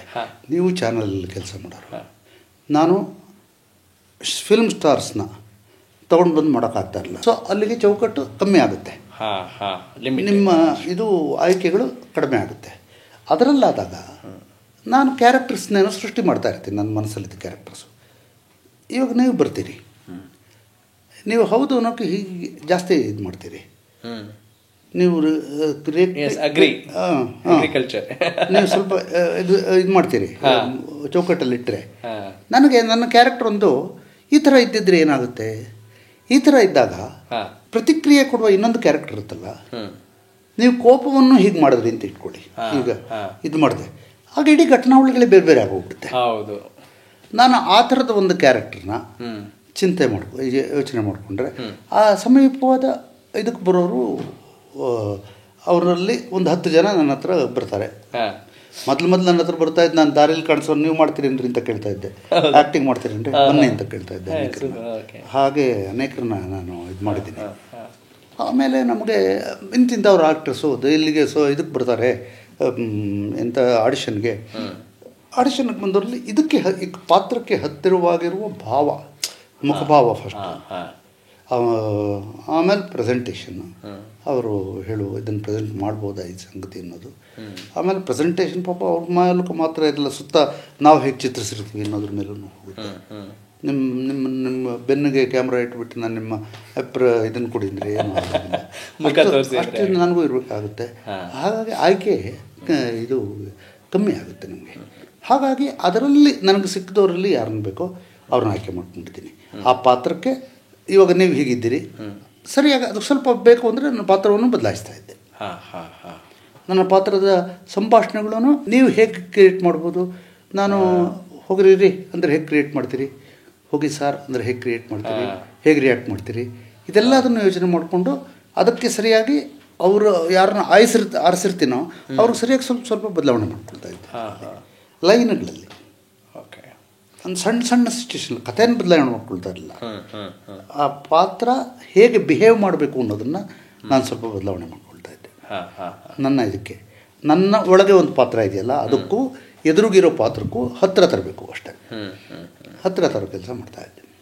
ಆ್ಯಕ್ಚುಲಿ ಹೊಸ ಪ್ರತಿಭೆಗಳನ್ನು ನೈಜವಾಗಿ ನಟನೆ ಮಾಡಿಸೋದು ಬಹಳ ಸವಾಲಿನ ಕೆಲಸ ಆಗಿರುತ್ತಲ್ಲ ಸರ್? ಏನಿಲ್ಲ ರೀ, ಏನು ಸವಾಲು ಅಂದರೆ ಹೇಳ್ಕೊಡ್ಬೇಕಾಗತ್ತೆ. ನೀವೊಂದು ಎಮೋಷನಲ್, ಒಬ್ಬ ಮನುಷ್ಯ ತಮಾಷೆಯನ್ನು ಹೇಗೆ ತೊಗೊಳ್ತಾನೋ ದುಃಖವನ್ನು ಹಾಗೆ ತೊಗೊಳೋಕ್ಕಾಗದೇ ಇರ್ಬೋದು, ಒಂದು ವಿನೋದವನ್ನು ಹೇಗೆ ತೊಗೊಳ್ತಾನೋ ವಿಷಾದವನ್ನು ತೊಗೊಳೋಕೆ ಹಾಗೆ ಆಗದೆ ಇರ್ಬೋದು. ಅವ್ರಿಗೆ ಆ ಟೈಮಲ್ಲಿ ಆ ಬ್ರಿಡ್ಜ್ ಅಂತ ನೋಡ್ತೀವಿ, ಹೇಳ್ಕೊಡ್ತೀವಿ. ನಾನು ಇದಕ್ಕೆ ಕ್ರಾಸ್ ಮಾಡೋದು ಹೇಗೆ ಅನ್ನೋದನ್ನು ಹೇಳ್ಕೊಡ್ತೀನಿ. ನಿಮಗೊಂದು ಎಕ್ಸಾಂಪಲ್ ಹೇಳ್ತೇನೆ. ನಾನು ರೋಧಿಸಿರೋದು ನೋಡೋ ಇಲ್ಲ, ಹೆಚ್ಚು ಅಂದರೆ ದುಃಖ ಪಡ್ತಾರೆ, ಸಂಕಟ ಅಂತ ಹೇಳ್ತೀನಿ, ಸಂಕಟ ಪಡ್ತಾರೆ ತುಂಬ. ಒಂಥರ ಎರಡು ಬಗೆಯ ಇದರಲ್ಲಿ ತಂಡಕ್ಕೆ ಸಿಕ್ಕಿ ಧರ್ಮ ಸಂಕಟದಲ್ಲಿ ನಿಂತಿರ್ತಾರೆ, ಆದರೆ ಅಂತ ಅಳೋದಿರಲ್ಲ, ತುಂಬ ಅದನ್ನು ಗೋಳಿನ ಮಟ್ಟಕ್ಕೆ ತೊಗೊಂಡೋಗಲ್ಲ. ಆದರೆ ಆ ಗೋಳು ಇಲ್ಲಿರಬೇಕು ಅಂತ, ನಿಮ್ಮ ಎದೆಯ ಒಳಗೆ ಆ ಗೋಳಿರ್ಬೋದು.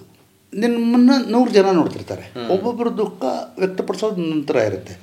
ಒಂದು ಕಾಮನ್ ಇದರಲ್ಲಿ ಎಲ್ರಿಗೂ ಸಟ್ಲಾಗಿ ನೀವು ಹೇಗೆ ಹೇಳೋಕ್ಕೆ ಸಾಧ್ಯ? ನಿನ್ನ ದುಃಖ ಅಲ್ಲಿ ಕನ್ವೆ ಆಯ್ತಾ ಇಲ್ವಾ? ಹಸಿವಿನ ದುಃಖ ಬೇರೆ, ಸಂಬಂಧದ ದುಃಖ ಬೇರೆ, ಯಾರನ್ನೂ ಅಗಲಿದ ದುಃಖ ಬೇರೆ, ಅನೇಕ ದುಃಖಗಳಿರುತ್ತೆ, ಅನೇಕ ವಿಷಾದಗಳಿರುತ್ತೆ. ಅದರಲ್ಲಿ ನಾನು ಕನ್ವೆ ಮಾಡಿದ್ದೆ ಸರಿಯಾಗಿ ಮಾಡಿಸಿದ್ದೀನ, ಅದು ನನಗೆ ಭಾಳ ಮುಖ್ಯ ಆಗ್ತಾಯಿತ್ತು. ಅವ್ರನ್ನ ನೈಜವಾಗಿ ನೀವು ಅವ್ರ ಕೈಯಲ್ಲಿ ನೈಜ ಅಭಿನಯ ತೆಗೆಯೋದು ಕಷ್ಟ ಅಂದ್ರಲ್ಲ, ನೈಜ ಅಭಿನಯ ಅನ್ನೋದು ನನ್ನ ಪ್ರಕಾರ ಸ್ವಲ್ಪ ಕಷ್ಟ.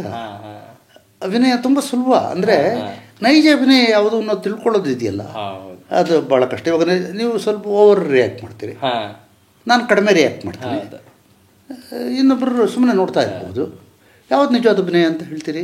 ಕರೆಕ್ಟ್ ಅಲ್ವಾ? ಸತ್ಯ ಅಲ್ವಾ? ಒಂದೊಂದು ಕ್ಯಾರೆಕ್ಟರ್ ಒಂದೊಂದು ಥರ ಇರುತ್ತೆ. ಸುಮ್ಮನೆ ನೆನಪಾಯ್ತು ಸರ್, ಡಾಕ್ಟರ್ ರಾಜ್ಕುಮಾರ್ ಅವರು ಹೇಳ್ತಾ ಇದ್ರು ಎಲ್ಲ ರಸಗಳನ್ನು ಮಾಡ್ಬೋದು, ಶಾಂತಿ ರಸದ ಅಭಿನಯವೇ ನಂಗೆ ಕಷ್ಟ ಆಗ್ತಿತ್ತು ಅಂತಿದ್ರಂತೆ ಸರ್. ಅವರು ತುಂಬ ದೊಡ್ಡ ಇವರು, ಅಂದರೆ ಅದು ಶಾಂತಿಯುತವಾಗಿರೋದು ಕಷ್ಟ ಆಗ್ತಿತ್ತು ನನಗೆ ಅಂತ ಹೇಳ್ತಿದ್ರಂತೆ. ನೈಜ ಅಂತ ಹೇಳಿದಾಗ ಅದು ನೆನಪಾಯಿತು, ಹಾಗಾಗಿ ಪ್ರಸ್ತಾಪಿಸಿದೆ.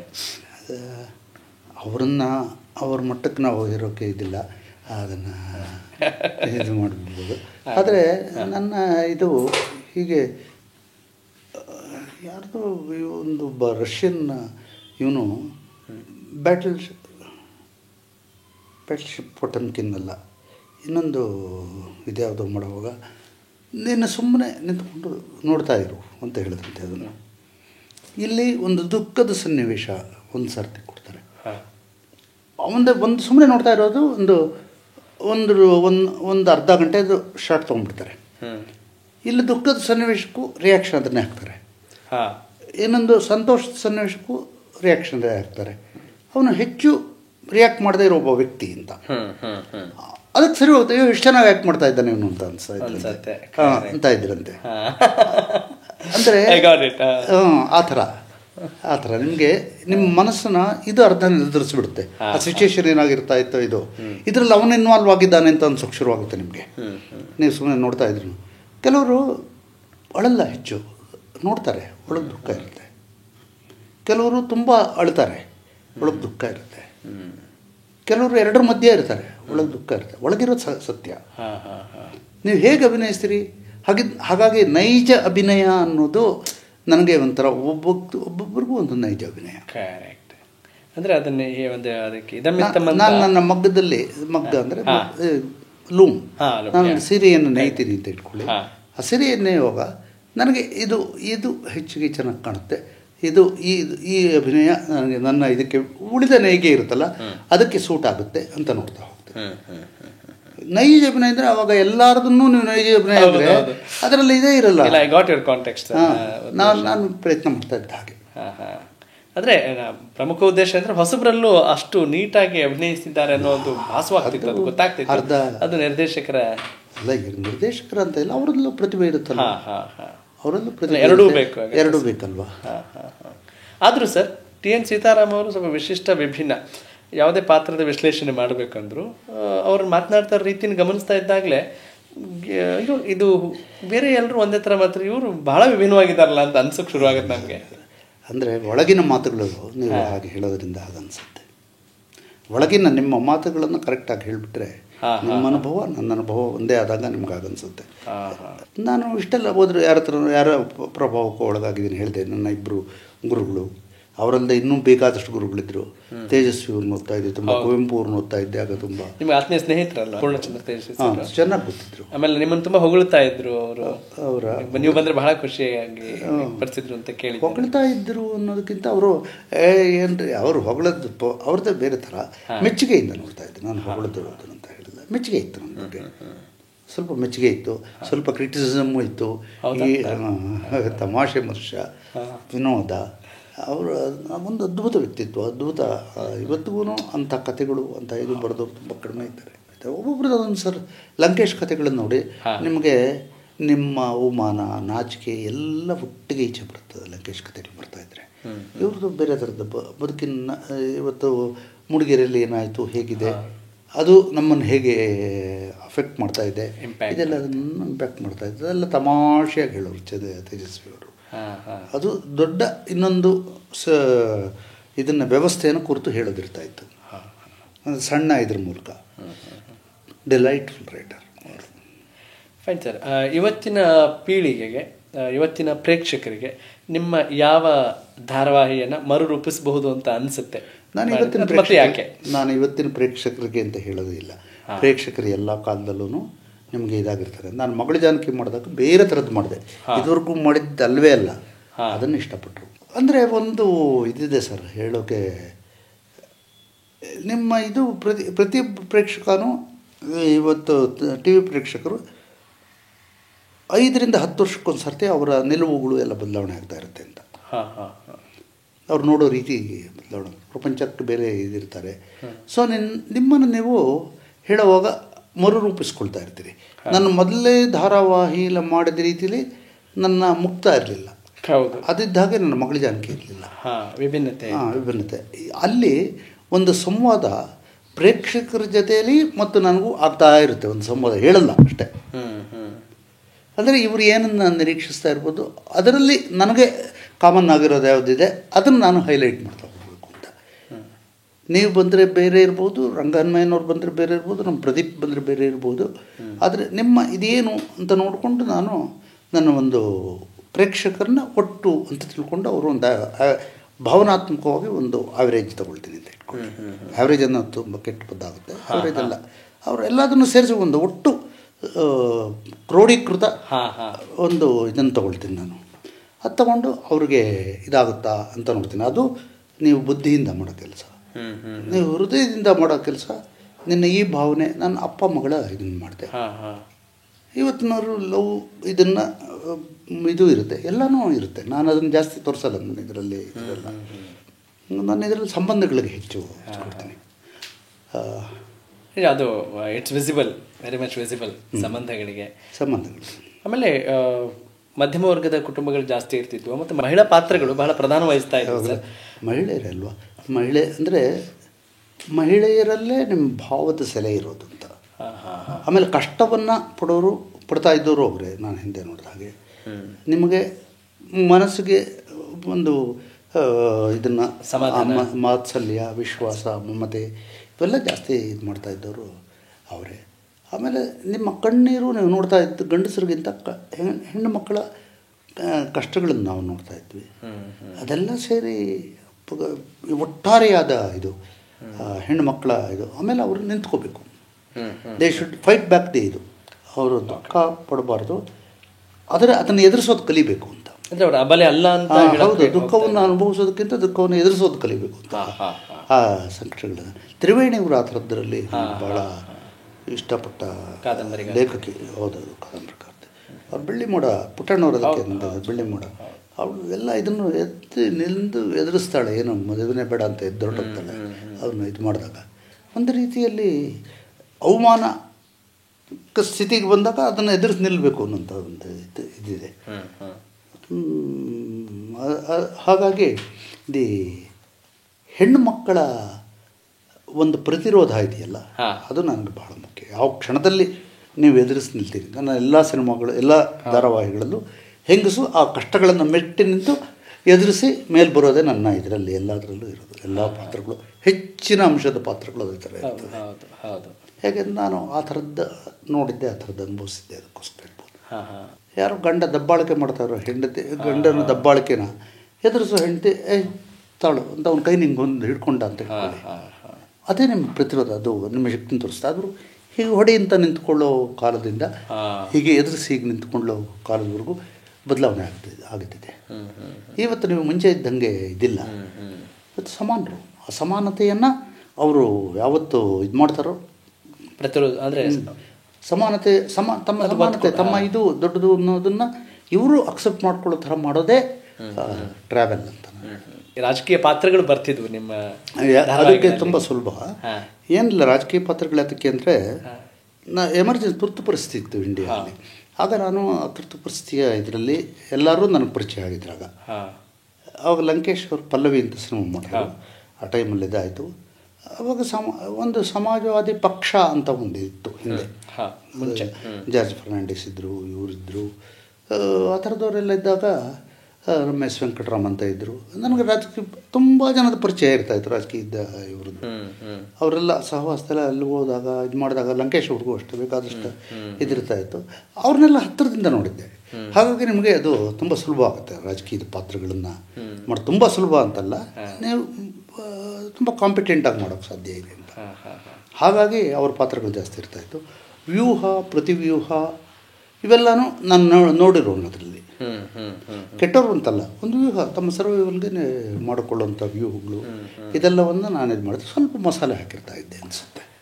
ಅಂದರೆ ಅದು ಬೇಕಾದಷ್ಟು ಅಂದರೆ ಸಹೃದಯರ ಧಾರಾವಾಹಿಗಳು ಅಂತಲೇ ಒಂದು ಹೆಸರು ಪಡೆದುಕೊಂಡ್ಬಿಟ್ಟು, ಸಹೃದಯಗಳ ಧಾರಾವಾಹಿಗಳು ಅಂತ ಒಂದು ಹೆಸರು ಪಡೆದಿತ್ತು ಅಲ್ಲ, ಅದೊಂದು ಇದು ಇತ್ತು ಸರ್. ನೀವು ಅದನ್ನು ಒಪ್ಕೊಳ್ತಿರೋ ಬಿಡ್ತಿರೋ ಗೊತ್ತಿಲ್ಲ. ಬಟ್ ನೋಡಿ ಸರ್, ಒಂದು ಮಾತು ಹೇಳ್ತೀನಿ. ನನ್ನ ಮಾಯಾಮೃಗ ಬರ್ತಿದ್ದಾಗಲಿ, ಮುಕ್ತ ಬರ್ತಿದೆ, ನಗರದವರು ಹೇಗೆ ಪ್ರತಿಕ್ರಿಯೆ ಕೊಡ್ತಾ ಇದ್ರು, ನನ್ನ ಹಳ್ಳಿಗಳಲ್ಲೂ ಹಾಗೆ ಪ್ರತಿಕ್ರಿಯೆ ಕೊಡ್ತಾ ಇದ್ರು. ಇದಿಲ್ಲ, ಭೇದ ಭಾವ ಇಲ್ಲ. ಅಲ್ಲ, ಭೇದ ಭಾವ ಅಲ್ಲ, ಎಲ್ಲರೂ ಒಳಗೆ ಅಷ್ಟೇ ಇದಾಗಿರ್ತಾರೆ. ನಾವು ಓದಿರೋರು, ನಿಮ್ಗೆ ಫಿಸಿಕ್ಸ್ ಗೊತ್ತಿರ್ಬೋದು, ಕೆಮಿಸ್ಟ್ರಿ ಗೊತ್ತಿರ್ಬೋದು, ಅವ್ರ ಭಾವನೆಗಳು ಗೊತ್ತಿರುತ್ತೆ, ಅವ್ರ ನ್ಯಾಯವ್ಯಾವುದು ಅಂತ ಗೊತ್ತಿರುತ್ತೆ, ಅನ್ಯಾಯವ್ಯಾವುದು ಅಂತ ಗೊತ್ತಿರುತ್ತೆ. ನನ್ನ ಸಂವಾದಗಳಿಗೆ ಎಲ್ಲ ಊರುಗಳಿಂದ, ಹಳ್ಳಿಗಳಿಂದ ಜನ ಬರ್ತಾಯಿದ್ದೆ. ಸಂವಾದಗಳು ಅಂತ ಮಾಡ್ತಾ ಇದ್ದೆ. ಬರೀ ಇದೇ ಅಲ್ವಲ್ಲ, ಎಲ್ಲ ಹಳ್ಳಿಗಳಿಂದ ಬರೋರು, ಇದರಿಂದ ಬರೋರು.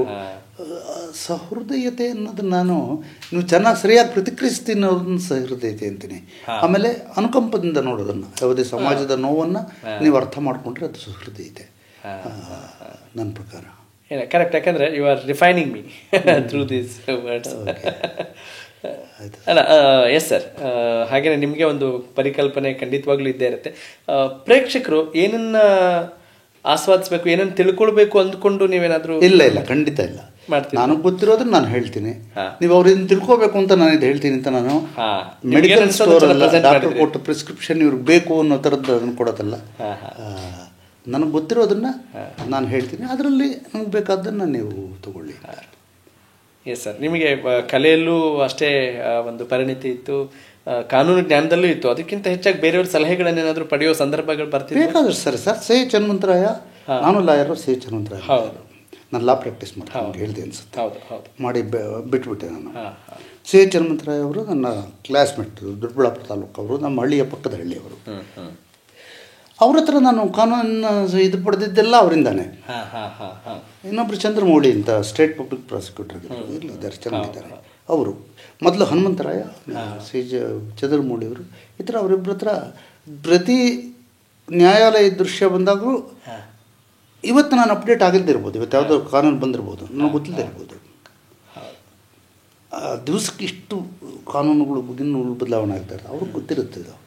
ನಾನು ಹಾಗಾಗಿ ಅವ್ರ ಹತ್ರ ಹೋಗಿ ಡಿಸ್ಕಸ್ ಮಾಡಿಕೊಂಡೇ ಬಂದೇ ಮಾಡ್ತಾಯಿದ್ದು ನ್ಯಾಯಾಲಯದ್ದು. ನನಗೆ ಗೊತ್ತಿರೋದನ್ನು ಕೂಡ ಮತ್ತೆ ಅವ್ರ ಹತ್ರ ಈ ಕ್ಲಾರಿಟಿ ತಗೊಳ್ತಾ ಇದ್ದೆ. ತುಂಬ ಅಚ್ಚುಕಟ್ಟಲ್ಲ ಸರ್ ನೀವು? ಇದು ರೆಲೆವೆಂಟ್ ಅಲ್ಲ, ಇಲ್ಲ. ಅದರಲ್ಲಿ ನ್ಯಾಯಾಲಯದ ವಿಚಾರ ಹೇಳುವಾಗ ಹೌದು. ಆಮೇಲೆ ಮೆಡಿಕಲ್ ಥಿಂಗ್ಸ್ ಬಂದಾಗ ಡಾಕ್ಟ್ರುಗಳ ಹತ್ರ ಕೇಳ್ತಾ ಇದ್ದೆ. ನಂತರಲ್ಲಿ ಫೋರೆನ್ಸಿಕ್ ಸೈನ್ಸ್ ಜಾಸ್ತಿ ಬರ್ತಾಯಿತ್ತು. ಒಂದು ಮರ್ಡರ್ ಕೇಸ್ ಬಂದಾಗ ಅದು ಹೇಗೆ ಇಷ್ಟೊತ್ತಾಯಿತು ಸಾವು ಸಂಭವಿಸಿ, ಯಾವ ರೀತಿಯಲ್ಲಿ ಸಾವಾಗಿರಬಹುದು, ಯಾವ ರೀತಿಯಲ್ಲಿದು ಬ್ಲಡ್ ಪ್ಯಾಟರ್ನ್ ಅಂದ್ರೇನು, ಎಲ್ಲಿಂದ ನಿಮಗೆ ಇಲ್ಲಿ ಹತ್ತಿರದಿಂದ ಒಂದು ಗುಂಡು ಹೊಡೆದ್ರೆ ರಕ್ತ ಹೇಗೆ ಹಾರುತ್ತೆ, ದೂರದಿಂದ ಹೊಡೆದ್ರೆ ಹೇಗೆ ಹಾರುತ್ತೆ, ಇವೆಲ್ಲ ಡಾಕ್ಟರ್ಗಳನ್ನ, ಫೋರೆನ್ಸಿಕ್ ಸೈಂಟಿಸ್ಟ್ನ ಇವರನ್ನೆಲ್ಲ ಕೇಳ್ಬಿಟ್ಟು ತಿಳ್ಕೊಂಡು ನಾನು ಇದು ಮಾಡ್ತಾ ಇದ್ದೆ. ಇಲ್ಲ, ತುಂಬ ಲೀಲಾಜಾಲವಾಗಿ ಕೆಮಿಸ್ಟ್ರಿ ಶಬ್ದಗಳನ್ನು, ಫಿಸಿಕ್ಸ್ ವರ್ಡ್ಸ್ಗಳನ್ನೆಲ್ಲ ತುಂಬ ಬಳಸ್ತಾ ಇದ್ರು. ಆ ಟೈಮಲ್ಲಿ ಗೊತ್ತಿರುತ್ತೆ, ಅದನ್ನು ಹೇಳಬೇಕು ಅಂತ ಹೇಳ್ಕೊಳ್ತೀನಿ. ಇನ್ನು ಮಿಕ್ಕಿದ್ದನ್ನೆಲ್ಲ ಸುಲಭವಾಗಿ ಹೇಳ್ಬೋದು. ಪೇಟೆ ಧಾರಣೆ ಸುಲಭವಾಗಿ ಹೇಳ್ಬೋದು. ಸಾರಿ ಸರ್, ಪೇಟೆ ಧಾರಣೆ ಸುಲಭವಾಗಿ. ಇವತ್ತು ಅಕ್ಕಿ ರೇಟ್ ಜಾಸ್ತಿ ಆಗಿದೆ, ಕಮ್ಮಿ ರೇಟ್ ಜಾಸ್ತಿ ಆಗೋದು ಹೇಳ್ಬೋದು. ಆದರೆ ಅಕ್ಕಿ ರೇಟ್ ಜಾಸ್ತಿ ಆಗೋದ್ರ ಹಿಂದೆ ಇರೋ ದುಃಖ ಇರುತ್ತಲ್ಲ, ಈ ಅಕ್ಕಿ ನನಗೆ ಕೊಂಡ್ಕೊಳ್ಳೋಕ್ಕಾಗಲ್ಲ ಅನ್ನೋದು, ಅದನ್ನು ನೀವು ಕಂಡುಹಿಡಬೇಕಾಗುತ್ತೆ. ಆಮೇಲೆ ಲೀಗಲ್ಲಾಗಿ ಕೋರ್ಟಲ್ಲಿ ಎಲ್ಲ ಸರಿ ಹೆಂಗೆ ಸರಿ ಹೋಗುತ್ತೆ ಅನ್ನೋದು. ಆಮೇಲೆ ಕೆಮಿಸ್ಟ್ರಿ ಯಾವುದನ್ನು ಹಾಕಿದ್ರೆ ನಮಗೆ ಇದು ಬರುತ್ತೆ. ಕೆಮಿಸ್ಟ್ರಿ ಅಂದರೆ ಮನಸ್ಸಿನ ಕೆಮಿಸ್ಟ್ರಿ ಇರ್ತಲ್ಲ, ಅದನ್ನು ಹೇಳ್ತಾರೆ. ಮನಸ್ಸಿಗೊಂದು ಕೆಮಿಸ್ಟ್ರಿ, ಮನಸ್ಸಿಗೊಂದು ಫಿಸಿಕ್ಸ್ ಇದೆ, ಅವೆಲ್ಲ ಮ್ಯಾಥ್ಸು ಕೂಡ ಇದೆ. ಹೌದು, ಮ್ಯಾಥ್ಸ್ ಅದೇ ಕ್ಯಾಲ್ಕುಲೇಟಿವ್ ಪರ್ಸನ್. ಮ್ಯಾಥ್ಸ್ ಇರುತ್ತೆ. Chemistry is nothing but physics, physics is nothing but mathematics ಅಂತ ಯಾರೋ ನಮ್ಮ ಬಳಸ್ತಾರೆ. ಮೇಸ್ಟರ್ ಯಾರೋ ಹೇಳಿದ್ದು. ಹಾಗೆ ಎಲ್ಲನೂ ಒಂದೇ, ಎಲ್ಲ ಮಿಕ್ಸ್ ಅಂತ, ಎಲ್ಲ ಒಂದೇ, ಎಲ್ಲ ಎಜುಕೇಷನ್ ಒಂದೇ. ಈ ರೀತಿಯ ವಿಭಿನ್ನ ವಿಚಾರಧಾರೆ ಬರಲಿಕ್ಕೆ ನಿಮ್ಮ ಪುಸ್ತಕಗಳ ಓದು ಬಹಳ ಕಾರಣ ಆಗಿದೆ ಅಂತ ಆಗಿರ್ಬೋದು. ನನ್ನ ಗುರುಗಳು, ಪುಸ್ತಕ, ನಾನು ನೋಡಿದ ನೋವುಗಳು, ನಾನು ನೋಡಿದ ವಿನೋದಗಳು, ಇವೆಲ್ಲನೂ ಕಾರಣ ಆಗಿರುತ್ತೆ. ಪುಸ್ತಕಗಳು ಅದರ ಸಾಕಷ್ಟು ಕಾಂಟ್ರಿಬ್ಯೂಟ್ ಮಾಡುತ್ತೆ. ಯಾವ ತರಹದ ಪುಸ್ತಕಗಳನ್ನು ಜಾಸ್ತಿ ಹಾಗೆ ಹೇಳೋಕ್ಕಾಗಲ್ಲ. ನಾನು ಚಂದಮಾಮದಿಂದ ಹಿಡಿದು, ಚಂದಮಾಮ ತುಂಬ ಇಷ್ಟದ ಪುಸ್ತಕಗಳು, ಕಥೆಗಳು ಆ ಕಾಲದ್ದು. ಅಲ್ಲಿಂದ ಹಿಡಿದು ಆ ಕಾಲದಲ್ಲಿ ನಾನು ಇತ್ತೀಚೆಗೆ ಓದೋದಕ್ಕೆ ಶಾನ್ ಪಾಲ್ ಸಾರ್ತರ್ ಅಂತ ಒಬ್ಬ ತತ್ವಜ್ಞಾನ ಇದ್ದಾನೆ, ಅವನ ಪುಸ್ತಕಗಳವರೆಗೂ ನಾನೆಲ್ಲ ಓದ್ತಾ. ಇಂಥದ್ದು ಅಂತಿಲ್ಲ. ಜ್ಞಾನಾರ್ಜನೆಗೆ ಏನು ಬೇಕೋ, ಜ್ಞಾನಾರ್ಜನೆಗೋ, ಬುದ್ಧಿಗಾವ ಕೇಳುತ್ತೋ ಅಥವಾ ಎಂಟರ್ಟೈನ್ಮೆಂಟ್ಗೋ, ಏನು ಪ್ಲೆಜರ್ಸ್ ಆಫ್ ಫಿಲಾಸಫಿ ಅಂತ ಒಂದು ಪುಸ್ತಕ ಇದೆ, ನಿಮ್ಗೆ ಗೊತ್ತಿದೆಯೋ ಇಲ್ಲೋ? ಇಲ್ಲ ಸರ್, ಗೊತ್ತಿಲ್ಲ. Story of philosophy, pleasures of philosophy. ಅಂದರೆ ಫಿಲಾಸಫಿ ನಿಮಗೆ ಪ್ಲೆಜರ್ ಕೊಡುತ್ತೆ ಅನ್ನೋದು ವಿಲ್ ಡ್ಯುರಾಂಟ್ ಅನ್ನೋನು ಬರೆದಿರೋದು. ನಿಮಗೆ ಅದು ಹೇಗೆ ಪ್ಲೆಜರ್ಸ್ ಕೊಡುತ್ತೆ, ಸಾಕ್ರಟಿಸ್ನ ತತ್ವಜ್ಞಾನ ನಿಮಗೆ ಹೇಗೆ ನಿಮ್ಮನ್ನು ಇದು ಮಾಡುತ್ತೆ, ಆ ಥರದ್ದೆಲ್ಲನೂ. ಮನುಷ್ಯ ಮ್ಯಾನ್ ಈಸ್ ಅನ್ ಐಲ್ಯಾಂಡ್ ಅಂತ ಹೇಳ್ತಾರೆ ಇವರು ಸಾರ್ತರ್. ಆ ಥರ ಅದೊಂದು ನಿಮಗೆ ಇದ್ದಾರೆ ಹೇಗೆ ಅನಿಸೋದು ಇದಾಗುತ್ತೆ, ಬೆರಗು ಅಚ್ಚರಿ ಎಲ್ಲ ಆಗೋ ಥರ. There is pleasures of philosophy ಬರುವಂಥ ಒಂದು ಇದು. Yes sir. ಹಾಗೆಯೇ ಮಗಳು ಜಾನಕಿ ಧಾರಾವಾಹಿ ಯಾಕೆ ನಿಲ್ಲಿಸಿದ್ರು ಅಂತ ಬಹಳಷ್ಟು ಜನರಿಗೆ ಒಂದು ಕುತೂಹಲ ಇದೆ ಸರ್. ಅಂದರೆ ಕೋವಿಡ್ನಲ್ಲಿ ಬಂತು, ಆಮೇಲೆ ಪ್ರಮುಖ ಪಾತ್ರಧಾರಿಗಳಿಬ್ಬರು ಹೋಗ್ಬಿಟ್ರು. ಕೋವಿಡ್ ಬಂದಿದ್ದರಿಂದ ನಾನು ಮಾಡೋಕ್ಕಾಗಲಿಲ್ಲ. ಆಗ ಚಾನಲ್ಗಳೇ ನಿಲ್ಲಿಸ್ಬಿಟ್ಟು ಇದನ್ನು ಆ ಟೈಮಲ್ಲಿ ಒಂದು ಸಾರಿ ನಿಂತೋಗ್ಬಿಟ್ರೆ ನೀವು ಮತ್ತೆ ಶುರು ಮಾಡೋದು ಭಾಳ ಕಷ್ಟ. ಅದೇ ಆ ಕ್ಲೈಮ್ಯಾಕ್ಸ್ ಬಗ್ಗೆ ಬಹಳಷ್ಟು ಜನರಿಗೆ ಕುತೂಹಲ ಇತ್ತು. ಅದು ನನ್ನ ಮನಸ್ಸಿನಲ್ಲೂ ಇದೆ ಕುತೂಹಲ, ಏನಾಗಿರ್ಬೋದು ಅಂತ. ನಿಮ್ಮ ಕತೆ ಗೊತ್ತಿರಲ್ಲ, ನೀವು ಅವಾಗ ಒಂದು ಪ್ರಶ್ನೆ ಕೇಳಿದ್ರಿ, ಕಥೆನ ಹೇಗೆ ಹೆಣೀತೀರಿ. ನೀವು ಕಥೆನ ಹೇಳ್ಕೊಳ್ತಾ ಹೋಗ್ತಾ ಇದ್ರೆ ನಿಮ್ಮ ಬಿಹೇವಿಯರ್ ಏನೋ ಅದು ಮುಂದಿನ ನಡೆಯನ್ನು ನಿರ್ಧರಿಸುತ್ತೆ ಅಂತ. ನಾನು ಆವಾಗಲೇ ಹೇಳಿದೆ ನಿಮಗೆ, ಇವತ್ತು ಹೀಗನ್ಸಿದ್ದು ನಾಳೆ ಅವ್ರು ಬೇರೆ ಥರ ಪ್ರತಿಕ್ರಿಯೆ ಕೊಟ್ಟಿದ್ರೆ ಕತೆ ಬೇರೆ ಥರ ಆಗುತ್ತೆ. ನೀವು ಈ ದಾರಿಯಲ್ಲಿ ಎರಡರಲ್ಲಿ ಒಂದನ್ನು ಆರಿಸ್ಕೊಂಡ್ರೆ ಇನ್ನೊಂದು ದಾರಿ ಹೋಗುತ್ತೆ. ನೀವು ಒಂದಕ್ಕೆ ಅದನ್ನ ಹಿಂಗೆ ಅಂತ ಮೊದಲೇ ಬರ್ದಿಟ್ಕೊಳಕ್ಕಾಗಲ್ಲ. ಹಾಗೆಯೇ ಮಕಾರಗಳ ವ್ಯಾಮೋಹ ಜಾಸ್ತಿ ಇದೆಯಾ ಸರ್? ಏನು ಆ ಥರದ್ದೇನಿಲ್ಲ. ನಂದು ಕಾಲೇಜು ತರಂಗ ನನ್ನ ಅತ್ಯಂತ ಪ್ರಸಿದ್ಧವಾದ ಧಾರಾವಾಹಿ. ಹೌದು, ಅಲ್ಲ ಆದ್ರೆ ಜಾಸ್ತಿ ಬಂದಿದೆ, ಅದರ ಜಾಸ್ತಿ ಇರ್ಬೋದು ಅಲ್ವಾ, ಜಾಸ್ತಿ ಬಂದಿರ್ಬೋದು. ಅದು ಚಾನಲ್ನವ್ರು ಕೇಳ್ತಾರೆ. ಹೌದು ಸರ್. ಚಾನಲ್ನವರು ನಾನು ಮಾಯಾಮೃಗ ಮಾಡಿದಾಗ ಮಾಯಾಮೃಗ ಸಕ್ಸಸ್ ಆಯಿತು, ಮತದಾನ ಅಂತ ಸಿನಿಮಾ ಮಾಡಿದ್ರೆ ಮತದಾನ ಸಕ್ಸಸ್ ಆಯಿತು. ಅವರು ಅಲ್ಲ, ಅದು ಚಾನಲ್ನವ್ರ ಇದು, ನೀವು ಮಕಾರನ ದಾನ ಕೊಡಿ ನಮಗೆ ಅಂತ ನಮಗೆ ಅವ್ರದ್ದು ಒತ್ತಾಯ ಜಾಸ್ತಿ ಬಂದಲ್ಲ. ಓಕೆ ಓಕೆ, ಅದೇ ಬರೀ ಜಾನಕಿ ಅಂತ ಇರ್ಬೋದು, ಅದ್ರ ಮಗಳು ಜಾನಕಿ ಅಂತ ಅವರು ಮಕಾರ ಬರಲಿ ಸರ್ ಅಂತ ಹಾಗೆ ಅವ್ರು ಬಂದು ಇದಿರುತ್ತೆ. ಆ ಇಂದ ಶುರು ಆಗೋದೇ ಕೆಲವ್ರು ಮಾಡ್ತಾರೆ, ಮಾಯಿಂದ ಶುರು ಆಗೋದು ಮಾಡ್ಬೋದು, ಆ ಥರ. ಓಕೆ, ನೀವು ಡೈಲಿ ಒಂದು ರೊಟೀನ್ ಹೇಗಿರುತ್ತೆ ಅಂತ ಏನಾದ್ರು ಹೇಳ್ಬೋದು ನಿಮ್ಮ ದಿನಚರಿ? ಸರ್ ಇಲ್ಲ ಸರ್, ರೊಟೀನ್ ಫಿಕ್ಸೆಡ್ ರೊಟೀನ್ ಇಲ್ಲ. ಅಂದರೆ ಮುಂಚೆ ಇರ್ತಾ ಇತ್ತೇನೋ, ಇವಾಗ ಅಷ್ಟೊಂದು ಫಿಕ್ಸೆಡ್ ರೊಟೀನ್ ಇಲ್ಲ. ಬೆಳಗ್ಗೆ 6-6:30 ಹೇಳ್ತೀನಿ, ವಾಕಿಂಗ್ ಹೋಗ್ಬಿಡ್ತೀನಿ, ಪೇಪರ್ ಓದ್ತೀನಿ, ಆಮೇಲೆ ತಿಂಡಿ ತಿಂತೀನಿ ಅಷ್ಟೇ. ಫ್ರೆಂಡ್ಸ್ ಯಾರೋ ಬರ್ತಾರೆ, ನಿಮ್ಮಂಥವ್ರು ಬರ್ತಾರೆ, ಮಾತಾಡ್ತಾ ಇರ್ತೀನಿ. ಆಮೇಲೆ ಪುಸ್ತಕ ಜಾಸ್ತಿ ಓದ್ತೀನಿ. ನೋಡಿ, ನೀವು ಇವಾಗಲೇ 2 ಪುಸ್ತಕ ಅರ್ಧ ತೆಗೆದಿಟ್ಟಿದ್ದೀನಿ. ಒಂದರಲ್ಲಿ ಇಂಟ್ರೆಸ್ಟ್ ಹೊರಟಿದ್ರೆ ಇನ್ನೊಂದನ್ನು ಶುರು ರುಕುಮಣಿ. ಇದು ವಿಕಾಸ್ ನೆಗ್ಲೋಣಿ ಅವರು VT. ನೀವು ಅಪ್ರಿಷಿಯೇಟ್ ಮಾಡ್ತಾ ಇದ್ರಿ ಫೋನ್ ಮಾಡಿ? ಹೌದೌದು, ಎಷ್ಟು ಚೆನ್ನಾಗಿ. ಅಂದರೆ ಅತಿ ಹೆಚ್ಚು ಖುಷಿ ಕೊಡುತ್ತೆ ಈ ಸಂದರ್ಭದಲ್ಲಿ ನಿಮಗೆ? ಅಂದರೆ ಆಯಾ ಸಂದರ್ಭ ನನಗೆ ಓದಬೇಕು ಅನ್ನಿಸ್ದಾಗ ಓದಿದ್ರೆ ಖುಷಿ ಕೊಡುತ್ತೆ. ಯಾವುದೇ ಸಿನಿಮಾಗಳ ಬಗ್ಗೆ ಎಲ್ಲ ಚೆನ್ನಾಗಿ ನೋಡ್ತಿರ್ತೀರ? ಸಿನಿಮಾಗಳು, ಒಳ್ಳೆ ಸೀರೀಸ್ಗಳು ಎಲ್ಲ ನೋಡ್ತಾ ಇರ್ತೀನಿ. ಥಿಯೇಟ್ರಿಗೆ ಹೋಗೋ, ಮಾಲಿಗೆ ಹೋಗೋ ನನ್ನ ಸ್ನೇಹಿತರು ಯಾರು ಕೆಲವರು ಬಂದರೆ ಏನೋ ಕಡಿಮೆ ಆಗುತ್ತೆ. ಕೋವಿಡ್ ಏನು ಮಾಡಿಬಿಡ್ತು, ಎಲ್ಲರ ಇದನ್ನು ಕಟ್ ಮಾಡಿಬಿಡ್ತು. ಸೊ ಮನೇಲೆ ಅದರಿಂದ ನೆಟ್ಫ್ಲಿಕ್ಸು ಇವೆಲ್ಲ ಜಾಸ್ತಿ ಶುರುವಾಗಿದ್ದೆ, ಬೇಡಿಕೆ ಬಂದಿದ್ದೆ, ಅದರಿಂದ ಜಾಸ್ತಿ ಆಗ್ತಾ ಇರೋದು. ಕೋವಿಡ್ ಇಲ್ಲದೆ ಇದ್ದರೆ ಅವೆಲ್ಲ ಅಷ್ಟಾಗ್ತಾ ಇತ್ತು ಅಲ್ಲ, ಗೊತ್ತಿಲ್ಲ ನನಗೆ. ಕೋವಿಡ್ ಬಂದಿದ್ದಾಗ ನೀವು ಮನೇಲಿ ಕೂತ್ಕೊಂಡು ನೋಡೋದು ಜಾಸ್ತಿ ಆಗುತ್ತೆ, ಜನಗಳ ಜೊತೆ ಇದು ಮಾಡೋದಕ್ಕಿಂತ. Yes sir. ಇನ್ನು ನಿಮ್ಮ ಅಭಿಮಾನಿಗಳಿಗೆ ಮುಂದೆ ಸಿನಿಮಾ, ಧಾರಾವಾಹಿ ಯಾವ ಥರದಲ್ಲಿ? ಇಲ್ಲ ಸರ್, ಮುಂದೆ ಏನು ಮಾಡ್ತೇನೆ ನಾಳೆದು ನನಗೂ ಗೊತ್ತಿಲ್ಲ, ನಿಮಗೂ ಗೊತ್ತಿಲ್ಲ. ಕ್ಯಾ ಬಾತ್. ಈ ಪ್ರೆಸೆಂಟಲ್ಲಿ ಇರಿಯೇನೋ ಒಂದು ನಿಮ್ಮ ಎಕ್ಸ್ಪೀರಿಯನ್ಸ್ ಶೇರ್ ಮಾಡ್ತಿದ್ದೀರಾ ಅಂತ. ಸುಂದರ ಸಮಾಜದ ಪರಿಕಲ್ಪನೆ ಏನಾದರೂ ಇದೆಯಾ ಸರ್ ತಮಗೆ? ಸರ್, ಎಲ್ಲ ಸಮಾಜವು ನಿಜವಾಗ್ಲೂ ಸುಂದರವಾಗಿ ಇರುತ್ತೆ. ಅದರಲ್ಲಿ ನಾವು ಸುಂದರ ನೀವು ನೋಡ್ಕೋಬೇಕಷ್ಟೇ. ಸುಂದರ ಸಮಾಜದ ಪರಿಕಲ್ಪನೆ ಅಂದರೆ ಯುಟೋಪಿಯನ್ ಸ್ಟೇಟ್ ಅಂತ ಹಿಂದೆ ಹೇಳ್ತಾ ಇದ್ರು. ಯುಟೋಪಿಯನ್ ಅಂದರೆ ಅಚೀವ್ ಮಾಡೋಕ್ಕೆ ಆಗದೇ ಇರುವಂಥ ಅತ್ಯುತ್ತಮ ಸ್ಥಿತಿ ಅಂತ. That is called utopian state. There is no utopian state ಅಂತ. ಅಂದರೆ ಯುಟೋಪಿಯನ್ ಸ್ಟೇಟ್ ಅನ್ನೋದಿರಲ್ಲ. ಎಲ್ಲ ಸಮಾಜಗಳ, ಎಲ್ಲ ರಾಜಕೀಯ ಪಕ್ಷಗಳ, ಎಲ್ಲ ಸಿದ್ಧಾಂತಗಳ ದಾರಿ ಕೂಡ ಆ ಯುಟೋಪಿಯನ್ ಸಮಾಜದ ಕಡೆಗೆ. ಅಂದರೆ ಪ್ರತಿಯೊಬ್ಬನಿಗೂ ಅತ್ಯಂತ ಹೆಚ್ಚಿನ ಸುಖವಾಗಿರಬೇಕು, ಪ್ರತಿಯೊಬ್ಬನಿಗೂ ಊಟ ಸಿಗಬೇಕು, ಪ್ರತಿಯೊಬ್ಬನು ಸಮಾನ ಸುಖಿಯಾಗಿರಬೇಕು, ಮತ್ತು ಯಾವುದಕ್ಕೂ ಕೊರತೆ ಇರಬಾರ್ದು, ಅವನು ದುಃಖವೇ ಪಡಬಾರ್ದು. ಇದು ಯುಟೋಪಿಯನ್ ಸ್ಥಿತಿ. ಓಕೆ, ನಿಮ್ಮ ಪ್ರತಿಯೊಂದು ಹೆಜ್ಜೆನೂ ಯುಟೋಪಿಯನ್ ಸಮಾಜದ ಸ್ಥಿತಿ ಕಡೆಗೆ ಇರುತ್ತೆ ಅಂತ ಒಂದು ಥಿಯರಿ ಅದು. ಓಕೆ, ಅಂದರೆ ಸುಖ ದುಃಖ ಎಲ್ರಿಗೂ ಇದ್ದೇ ಇರುತ್ತೆ, ಅದು ಇರುತ್ತಲ್ವಾ, ಇದ್ದೇ ಇರುತ್ತೆ. ಅದಕ್ಕೆ ಸರಿಯಾಗಿ ನೀವು ಆದರೂ ಎಲ್ಲರೂ ಹೆಚ್ಚಿಗೆ ಹೆಂಗೆ ಇದಾಗ್ತಾರೆ, ಕರೆಕ್ಟಾಗಿ ಯಾರಿಗೂ ದುಃಖವೇ ಇಲ್ಲದೆ ಇರುವಂಥ, ಯಾರಿಗೂ ಇಲ್ಲದೆ ಇರೋಂಥ ತಮ್ಮ ಸಮಾಜ, ಅದರ ಕಡೆಗೆ ಹೆಜ್ಜೆ ಇಡೋದಷ್ಟೇ. ಅದು ಸಿಗುತ್ತೆ ಅಂತಲ್ಲ, ಯುಟೋಪಿಯನ್ ಸ್ಟೇಟ್ ಅನ್ನೋದು ಇಲ್ಲ ಅಂತ. ಆದರೆ ಯುಟೋಪಿಯನ್ ಸ್ಟೇಟಿಗೆ ಹೋಗಬೇಕು ಅಂತ. I get that. ನಾವು ಆಕಾಶ ಮುಟ್ಟಕ್ಕಾಗಲ್ಲ, ಆದರೆ ಆಕಾಶ ನೋಡ್ತಾ ಪ್ರಯತ್ನ ಮಾಡಬೇಕು ಅಂತ. ಧನ್ಯವಾದ ಸರ್, ನಿಮ್ಮ ಸಮಯಕ್ಕೆ, ನಿಮ್ಮ ಮಾತುಗಳಿಗೆ ತುಂಬ ಹೃದಯದ ಧನ್ಯವಾದ. Thank you so much.